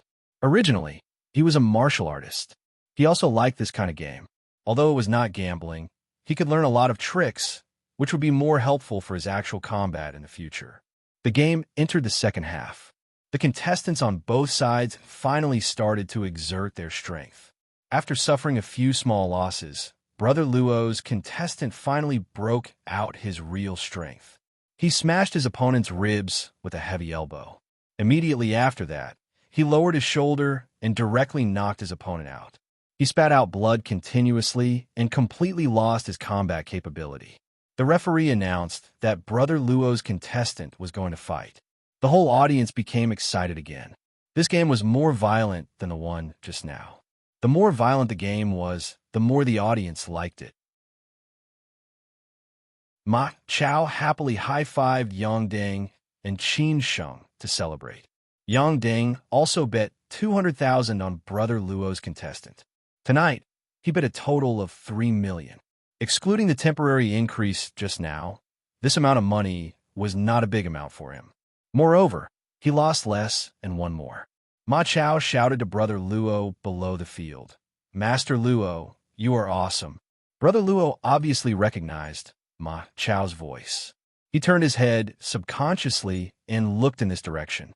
He knew that Ma Chao and Yang Deng came tonight. After all, before the game started, they wanted to chat for a while in the VIP room. However, when he saw Qin Sheng, he was somewhat surprised. Consequently, he nodded slightly to greet Qin Sheng. Qin Sheng also responded with a smile. The fifth match continued, and the scene became more and more lively and violent. After all, it was a match after 3 months. If it wasn't intense enough, then the boxing arena wouldn't have started. After all, these spectators were all rich people, and a small fight wouldn't enter their eyes. The contestants who participated in the game mostly came from Jiangsu, Zhejiang, and Shanghai. Those who could raise these contestants in captivity were not ordinary people. Basically, they were all local tycoons. After all, the salary of the boxers in each game could easily be millions. If they were not rich tycoons, they could not afford to participate in such a game. To Qin Sheng's surprise, Boss Li, who represented the forces in Shanghai, participated in the 6th and 7th games. Although he lost one game and won the other in the end, it was still an eye-opener for Qin Sheng. Especially in the 7th game, Boss Li had found a Muay Thai master from somewhere. His endurance was off the charts, which made Qin Sheng misjudge him. Boss Li was like a cockroach that could not be killed. Every time he fell down, he stood up again in the end. Unexpectedly, he exhausted his opponent to death in the ring. Both of their faces were bleeding profusely. Their faces were beyond recognition.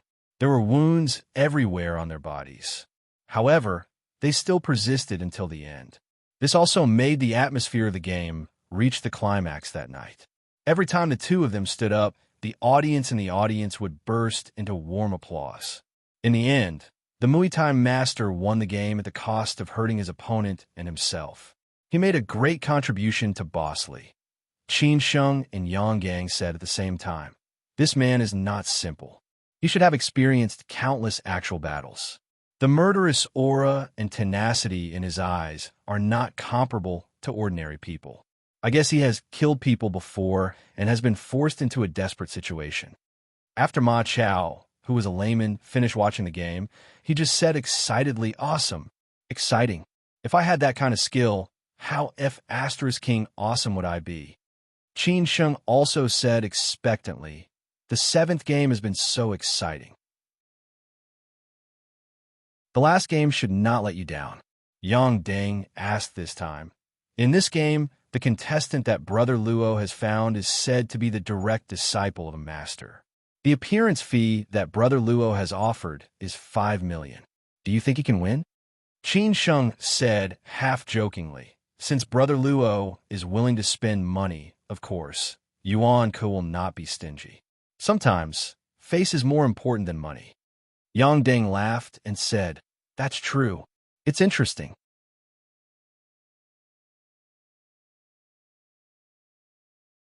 Chapter 259. Found at the last match was about to begin. The intensity of the previous 7 matches made all the spectators look forward to the last match. At this moment, the heat waves and cheers in the boxing field were getting louder and louder. Qin Sheng, Yang Deng, and Ma Chao were almost drowned in the crowd. Many big bosses below were smoking cigars, drinking red wine, and cuddling with girls, waiting for the last match. Yuan Ke did not see Qin Sheng. There was a young man beside him. Yuan Ke seemed to be respectful to the young man, which could be seen from the details of their conversation. When Yuan Ke listened to the young man, he would proactively lower his head to the young man's mouth. When he spoke, he would proactively talk to the young man's ear. It was obvious at a glance who was in a higher position. This young man was the grandson of the old monk in Jiangsu and Zhujiang. Now he had started to take over his grandfather's business and was doing it with ease. As the foster son of the old monk, Yuan Ke should be the uncle of this young man.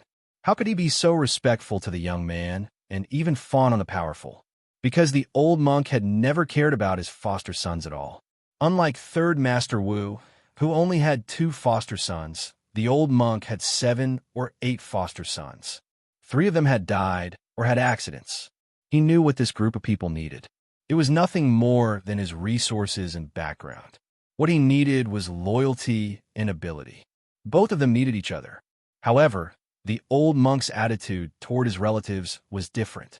He treated them like the apple of his eye. He would help his relatives regardless of reason. The old monk's son had been killed by his enemy. His grandchildren were raised by him. Of course, he paid special attention to them. Therefore, this young man was the prince of their circle and the future leader. Who dare not to take him seriously? Uncle Yuan, look at the cowards on the opposite side. If we can't win tonight, we will lose a lot of face. You know it better than me, the young man said with a cynical look. At the same time, he stared at Luo Changgong and the others on the opposite side. The 3 big bosses on the other side tonight were all absolutely trusted subordinates of Third Master Wu's circle. They were influential people in Zhujiang. It would be interesting if they could slap their faces. Yuan Ke said with a smile, "Young master, don't worry. I have been preparing for this match for a long time. In particular, Luo Changgong and I have some grudges recently. I have to vent my anger tonight. What if I lose?" The young man did not trust Yuan Ke that much. What his grandfather had told him was that he could not trust anyone in this circle unless it was based on absolute benefits and loyalty. He had to rely on his own judgment. In that way, he could not blame others no matter what happened. Yuan Ke laughed happily as he said, "It's impossible for me to lose. If I lose, I will gift you a Ferrari." "Okay, Uncle Yuan, do you know what I like the most about you? You are so forthright, ha ha ha." The young man laughed out loud after listening to him. He did not place any bets on any of the matches tonight. When it came to gambling, no matter what form it took, the one who was on the table would always be the loser. That was because no one could control the probability. Only the banker could win steadily. The host had already finished warming up the audience. The whole boxing field was filled with the smell of hormones. There were also the screams and shouts of many women. Next, it was time to introduce the players from both sides. The player from Yuan Ke's side was a bald man with a bare upper body. His name was Yin Qing, and he was 40 years old. There was no expression on his face at all. His eyes were so clear that one could see the bottom. It seemed that he was indifferent to the hustle and bustle on the scene. The next player from Luo Changgong's side was a man who was 35 or 36 years old. His name was Nan He. There was an evil smile on his face. It seemed that he was eager to have a try.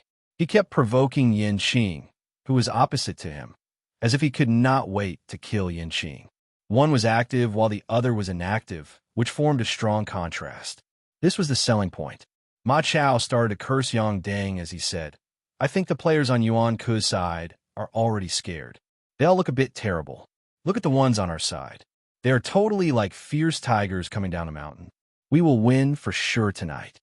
Yang Deng scolded him with a smile as he said, "Don't ruin your character. Those who can go to this ring are not ordinary people. Those who can fight in the last round are really awesome people. Qin Sheng, what do you think?" Qin Sheng smiled happily as he said, "I see with my own eyes that there is always someone better than you. There are countless masters in the world. It is just that we have not reached that level yet. Most of the people are frogs at the bottom of the well. We can't judge a book by its cover. Yang Ding said meaningfully, then let's see whether it is Mars hitting the earth or Vajra fighting against a woman worrying about her worries. When the referee announced the start of the fight, the highlight finally began. The player who took the initiative to attack was naturally Nan He, who was on Luo Changgong's side. Yin Qing, who was on Yuan Ku's side, did not move at all. He just stood where he was, waiting for Nan He's killing move. Nan He's opening move was quite violent. He launched 3 consecutive moves at Yin Qing's face first. After Yin Qing dodged it sideways, Nan He's eagle claw had already reached the position of his heart. Yin Qing reached out his hands to block it. Nan He's knee rushed into Yin Qing's abdomen right after. Yin Qing directly resisted this heavy blow with one hand and was pushed back a few steps by Nan He. With this force, Nan He directly rose up into the air. The hand blade falling from the sky aimed at Yin Qing's head. Yin Qing knew that it was impossible for him to block it at all. Consequently, he gave up defense and suddenly turned to attack. He bumped into Nan He's abdomen. The two of them hit each other almost at the same time. Nan He's hand blade fell on Yin Qing's spine. At the same time, Yin Qing also sent Yin Qing flying. Yin Qing knelt on the ground on one knee. This hand blade was really powerful. After Nan He landed on the ground, he staggered a few steps back and almost fell to the ground. Such a beautiful opening was really pleasing to the eyes. All the audience present felt that they had not bought the tickets in vain.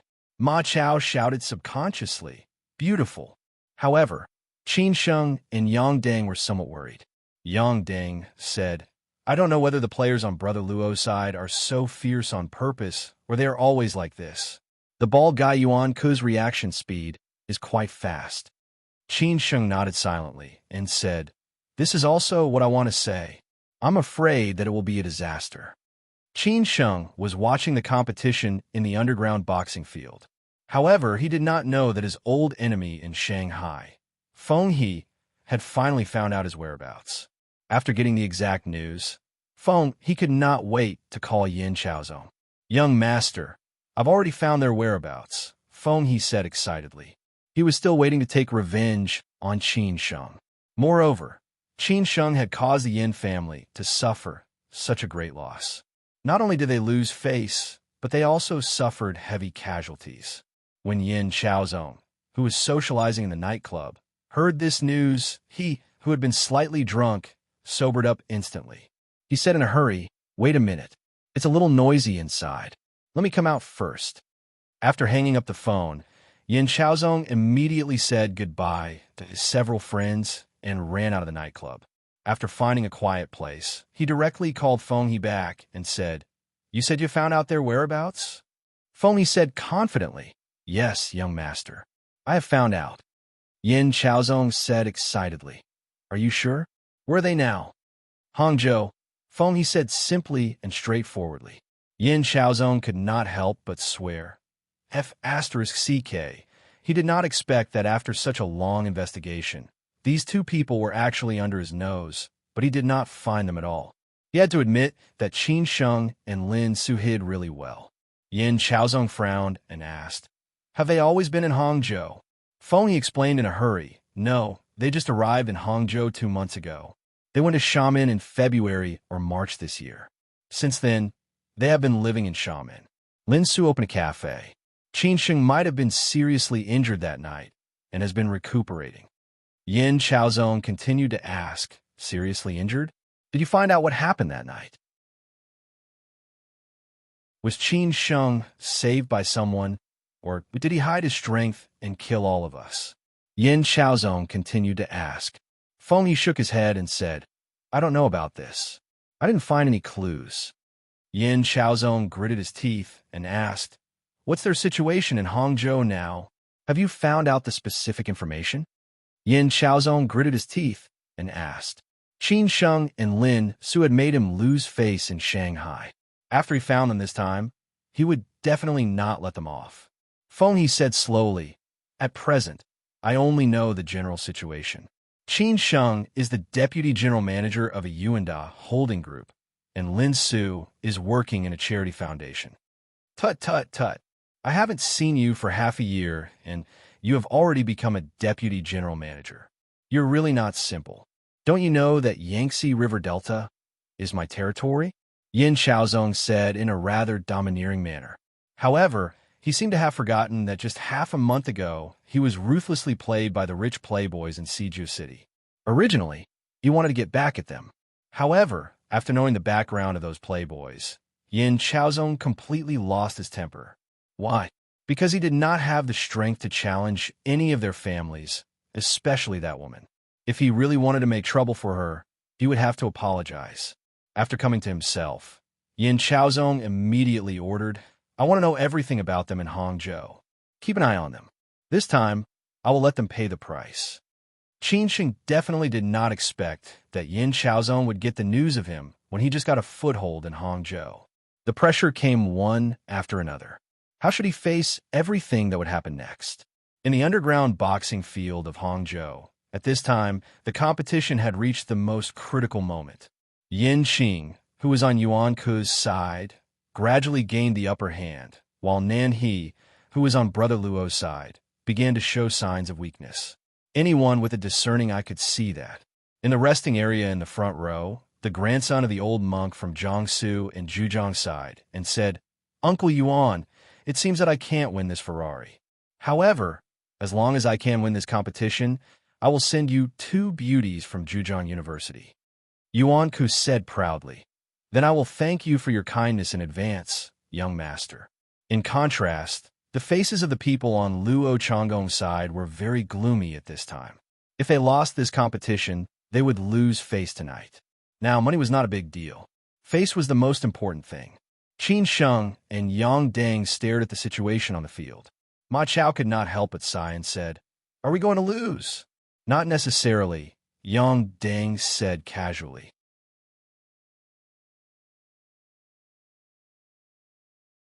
Chapter 260. Chapter 260.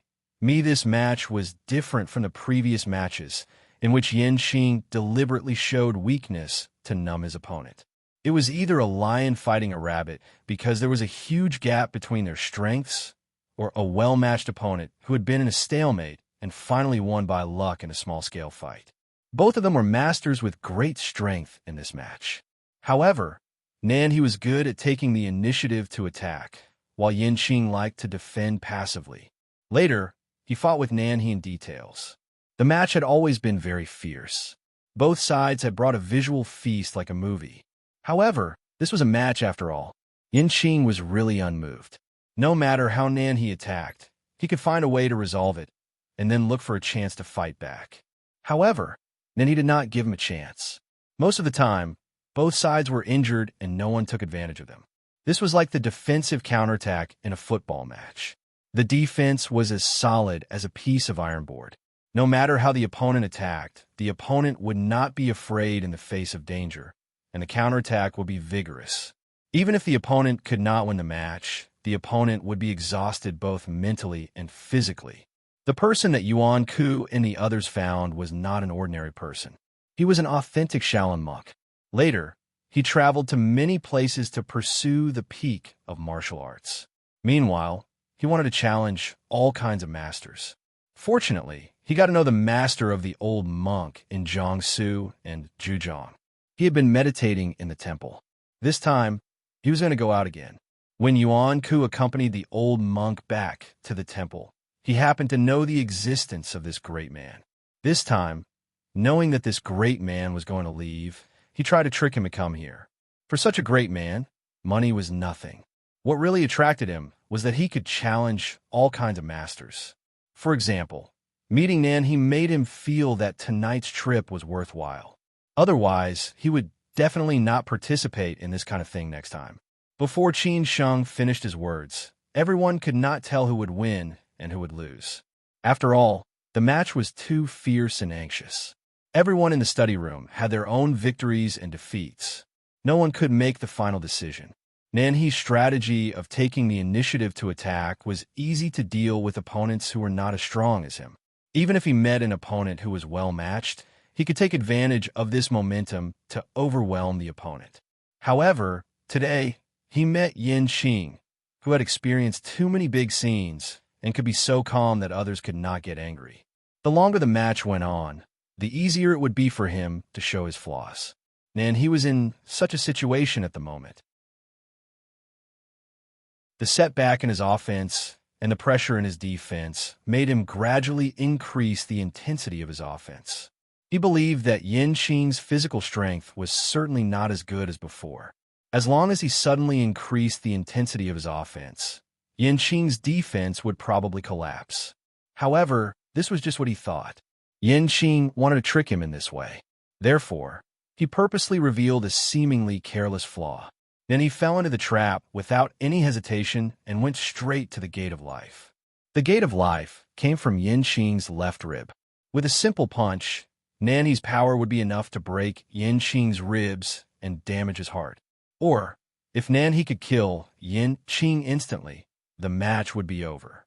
When Yang Deng heard that it was over, he thought that Nanhee was going to win. That was because he had already seen the flaws revealed by Yin Qing when he was facing the attacks in a panic. As a result, he smiled and said, "It seems that we are going to win." Upon hearing that, Ma Chao said excitedly, "Really? I knew it. How could Master Luo's contestant lose? Ha ha ha, I'm going to earn big tonight." However, Qin Sheng shook his head directly and said, "He lost. Yin Qing is going to win." Yang Deng and Ma Chao stared at Qin Sheng dumbfounded. They did not know why Qin Sheng had made the opposite judgment. They did not have time to pay attention to Qin Sheng. They just focused on the match again. When Yin Qing dodged Nanhee's side kick, he did not dodge it blindly. Instead, he turned around and launched an attack, aiming at Yin Qing's cervical vertebra. At this moment, his side kick gave Nanhee a chance. Nanhee punched at Yin Qing's heart without any hesitation. Yin Qing, who had been serious all the time, finally smiled. He was overjoyed. All of a sudden, he withdrew his attack. When Nanhee could no longer withdraw his strength, Yin Qing punched at Nanhee's armpit. Nanhee's movement came to an abrupt stop. It did not occur to him that this would be the result. However, this was not the end. Yin Qing followed up and kicked at the outside of Nanhee's calf. Then he took the opportunity to withdraw his leg, which made him fall into Yin Qing's trap again. Yin Qing ordered Nanhee's hand to directly grab Nanhee's already paralyzed arm. All of a sudden, he turned around quickly and tore it apart. Then he roared loudly. Yin Qing's arm was twisted off by Yin Qing. Then he attacked crazily. However, Yin Qing did not follow up with another attack. That was because even a rabbit would bite when it was anxious, not to mention Nanhee, a powerful opponent who did not belong to him. Consequently, he directly bumped into Nanhee's back, causing him to stagger and fall to the ground. Yin Qing took 2 steps back and kept a safe distance from Nanhee. At this moment, Nanhee was half kneeling on the ground in embarrassment. One of his arms had completely lost the ability to fight. On the other side, Yin Qing was like a rooster who had one, looking insufferably arrogant. The audience on the scene held their breath when they saw the wonderful reversal of the attack just now. When the result came out, they burst into cheers in an instant. Those who had bet on Yin Qing were overjoyed at this moment. Those who had bet on Nan, he could only admit that they were unlucky. He lost just like that, Yang Deng said, finding it hard to believe. Ma Chao did not give up. He said, "Lao Yang, we haven't lost yet. We still have a chance. It's just that one of his arms has been broken. As long as he dares to fight to the death, we will definitely have a chance to win." Although Nanhee's strength is not weak, he is not as experienced as Yin Qing. He has already lost. It seems that the big winners tonight are Yuan Ke's group. This kind of vile people who are intoxicated by success will definitely show off. "I'm afraid that Brother Luo won't be able to stand it," Yang Deng said, frowning. Qin Sheng narrowed his eyes and said, "Isn't there a final rule? The audience can challenge the final winner at will, right? Do you want to challenge me?" Ma Chao asked expectantly. However, he did not think that Qin Sheng's strength was above Yin Qing's, or even inferior to Nanhee's. He thought that Qin Sheng was just asking to be humiliated. As expected, when Yang Deng heard Qin Sheng's words, he tried to persuade him. To be honest, Qin Sheng, it seems that your strength is not enough to defeat Yin Qing. I haven't seen a master at this level for a long time. If you just want to learn from him, it's okay. However, there is another rule. The chips you bet on you should be equal to the odds of the boxing field. Otherwise, the boxing field can only open negative odds. Of course, the boxing field will not do that. Qin Sheng said casually, "Did I say that it's me? It's important to know one's own limitations. I don't have that kind of strength. However, are you willing to see Yuan Ku win so comfortably?" Yang Deng became excited immediately. "Do you know any masters?" Before the match, Qin Sheng left the boxing field and went to the VIP room. He called Lin Su, fearing that if he did not go back so late, Lin Su would be worried at night. After all, he did not tell Lin Su that he had something to do tonight and might go back late. At the same time, Qin Sheng also called someone and asked him to come over and watch the fun. At this moment, Qin Sheng felt that it was almost time. That was why he had the confidence to say such words. Tonight was a good opportunity for him, which would be of great help to his future development in Hangzhou. Therefore, Qin Sheng had to amaze the world with a brilliant feat, go to the VIP room, and take my phone to pick up a friend. He should have arrived now. There is no password on his phone. If there's a missed call from Lao Chong, you go out and call him back directly. Is that okay? Qin Sheng instructed him unhurriedly. Since the establishment of the underground boxing field, no one had ever been able to challenge the final winner. After all, such a strength was not something that anyone could challenge. If someone really had the strength to do so, he would have gone to the ring long ago. After all, he had won more regular matches. This kind of final challenge was not profitable. It was just a gimmick of the boxing field. However, Yang Deng did not think so today. Qin Sheng was not an ordinary person. He had almost killed him. Since Qin Sheng had asked for help, of course, he would be happy to see the most exciting scene. After all, he did not want Yuan Ku to win so easily. Otherwise, they would be very arrogant. He had to suppress their momentum. It's nothing. Yang Deng stood up directly and left. At the moment, the situation on the field was already one-sided. It was only a matter of time before Nan he was defeated. He was just struggling on his deathbed. Ma Chao said doubtfully, "Brother Qin, can your helper defeat this bald ass? Have you ever seen a real master?" Qin Sheng asked deliberately. Ma Chao smiled awkwardly and said, "I have never seen one. I have only seen some bodyguards with better skills. Besides, I have watched these matches in the underground boxing field. Then I will show you what a real master is." Qin Sheng chuckled. This line was so pretentious that Ma Chao was stunned. However, he also sensed the confidence in Qin Sheng's tone. Consequently, he did not care about the matches on the field anymore. Instead, he waited for the final challenge.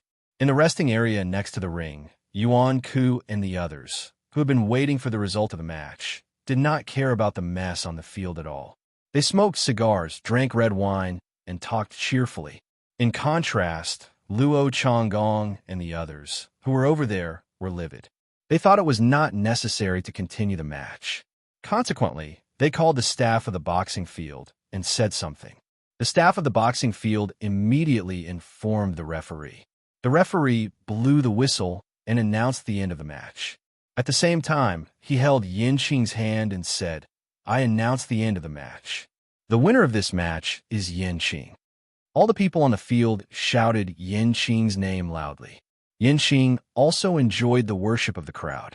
Yuan Ku and the others, who had lost the match and lost face, did not want to see the faces of Yuan Ku and the others at all.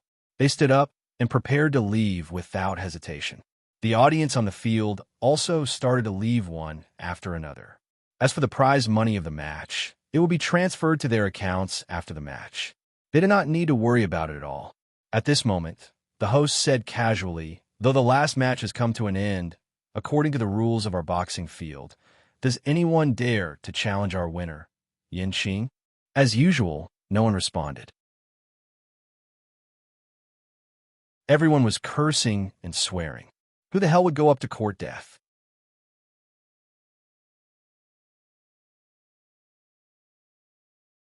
Chapter 261. Who could win? No one expected that someone dared to challenge the final winner tonight. Didn't he know that he was courting death? It had been a long time since such a scene had appeared in the underground boxing field. Everyone was shocked by Qin Sheng's words. Everyone looked at the source of the voice at the same time. Those spectators who were walking out also stopped in their tracks. Among them were Yuan Ku and the old monk's grandson, who had already won the last match. Yuan Ku's face instantly turned blue when he saw Qin Sheng. He didn't expect to meet Qin Sheng here, let alone that Qin Sheng wanted to challenge his contestant. Qin Sheng forced him to withdraw from Yuanda. What the F***CK did he want to do tonight? Of course, Luo Changgong and his companions, who had lost money and lost face, were also included. Seeing that it was Qin Sheng who wanted to challenge Yin Qing, Luo Changgong felt it was quite interesting and stopped subconsciously.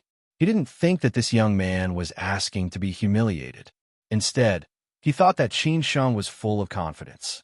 If he could defeat Yuan Ku, they would win back their faces. Luo Changgong knew how to deal with the following matters, so he naturally wouldn't miss such an opportunity. In addition, Boss Li from Shanghai recognized Qin Sheng immediately. He didn't expect to meet Qin Sheng here. He was interested in Qin Sheng at first, but Qin Sheng turned him down in the end. However, they didn't have anything to do with each other after that. He didn't care about other people's lives. At this moment, he just wondered why Qin Sheng was here. Wasn't he in Shanghai? Those bosses whom Qin Sheng had met because of Chowda all felt it was incredible to see Qin Sheng stand out in the end. However, they were just onlookers. Everyone's biggest doubt was that Yin Qing's strength was obvious. He was an unfathomable master. Did Qin Sheng have the strength to defeat Yin Qing? It was probably impossible.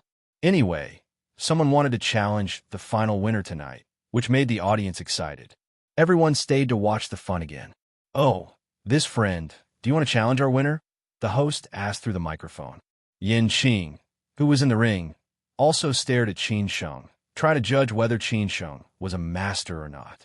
He didn't mind being challenged. As long as the opponent was a real master, he would definitely be willing to learn from each other. This was also his original intention of participating in the competition. Qin Sheng did not say anything. He walked to the ring slowly.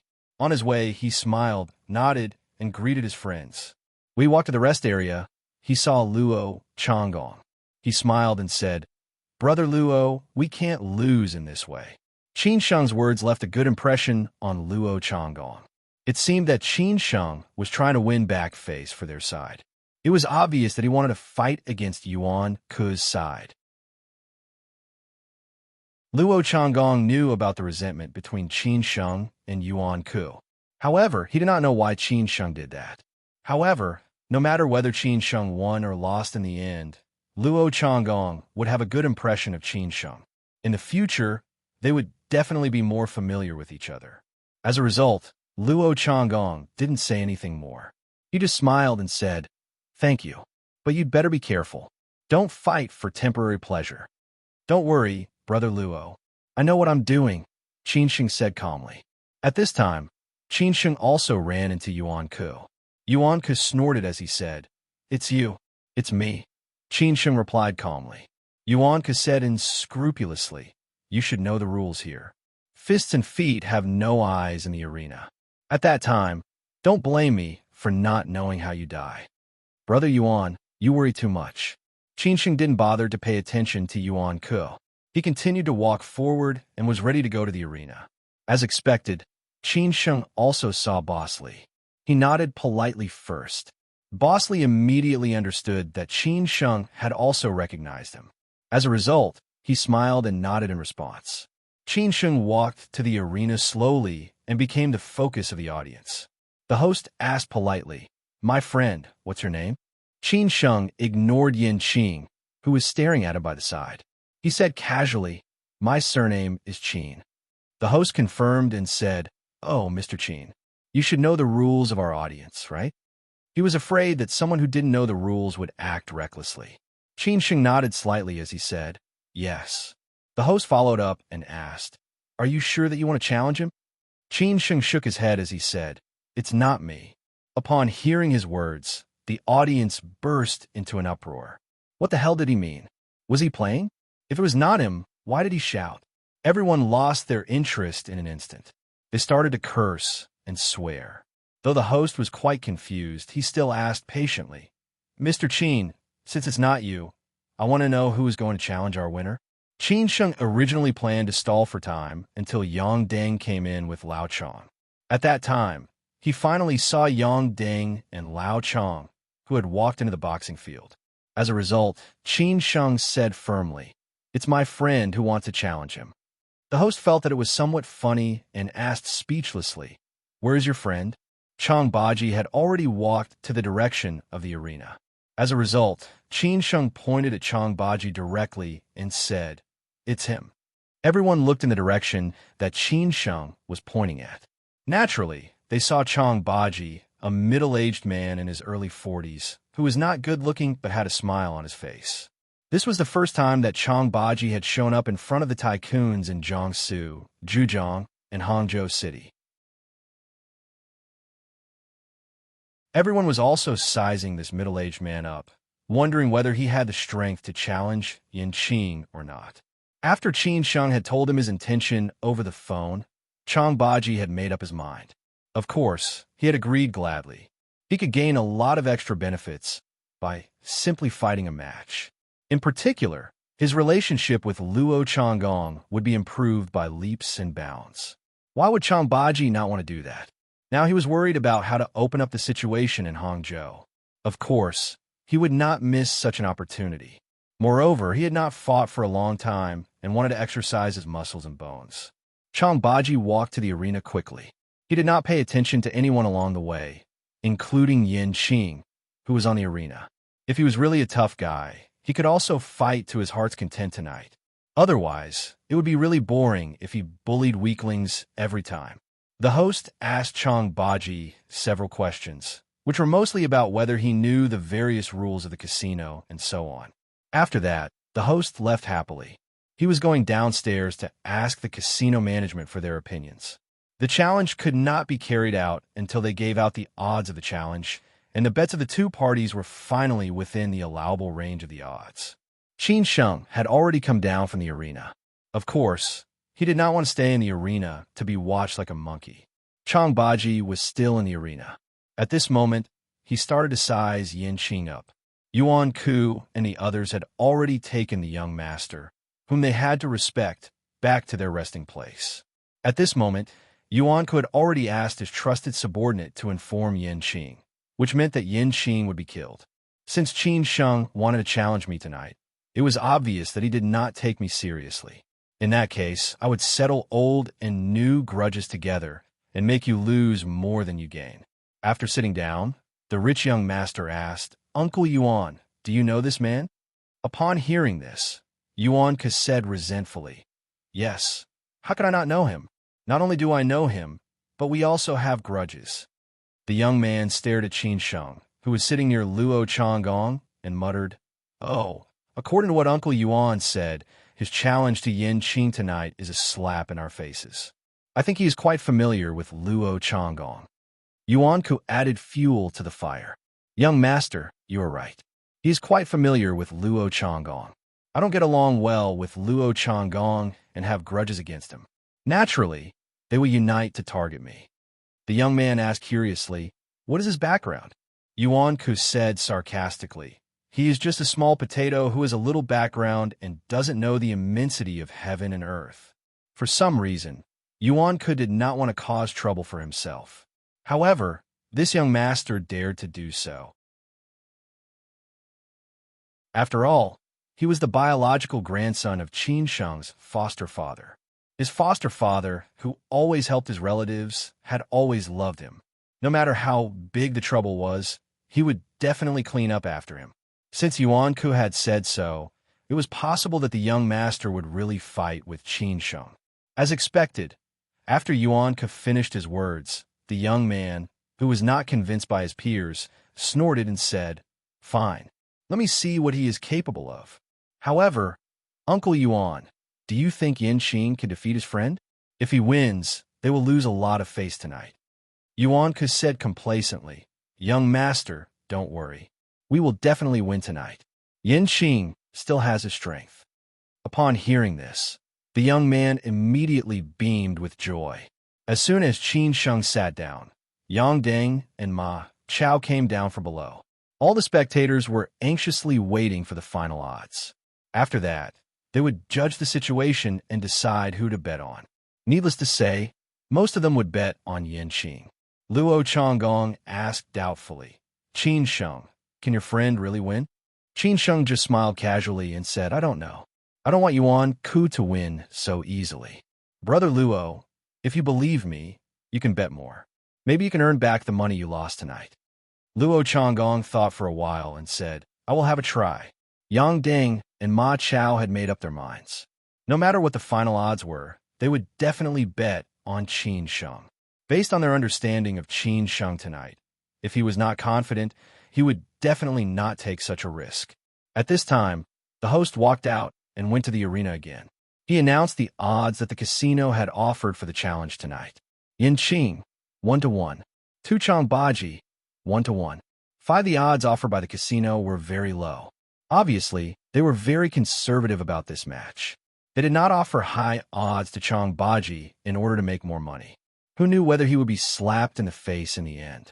Consequently, it was better to be safe. As soon as the odds were announced, all the spectators started to place their bets. Compared with the previous match, although the challenge might be more exciting, there were not many people betting on it. However, what Qin Sheng did not expect was that Luo Changgong directly bet 10 million on Chongbaji. Bosley from Shanghai also bet 5 million on Chongbaji. Yang Deng bet 2 million on Chongbaji. Ma Chao bet 1 million on Chongbaji. You're tuning in to the Warrior Lore YouTube channel. Don't forget to subscribe and join us on this journey to catch the most captivating stories.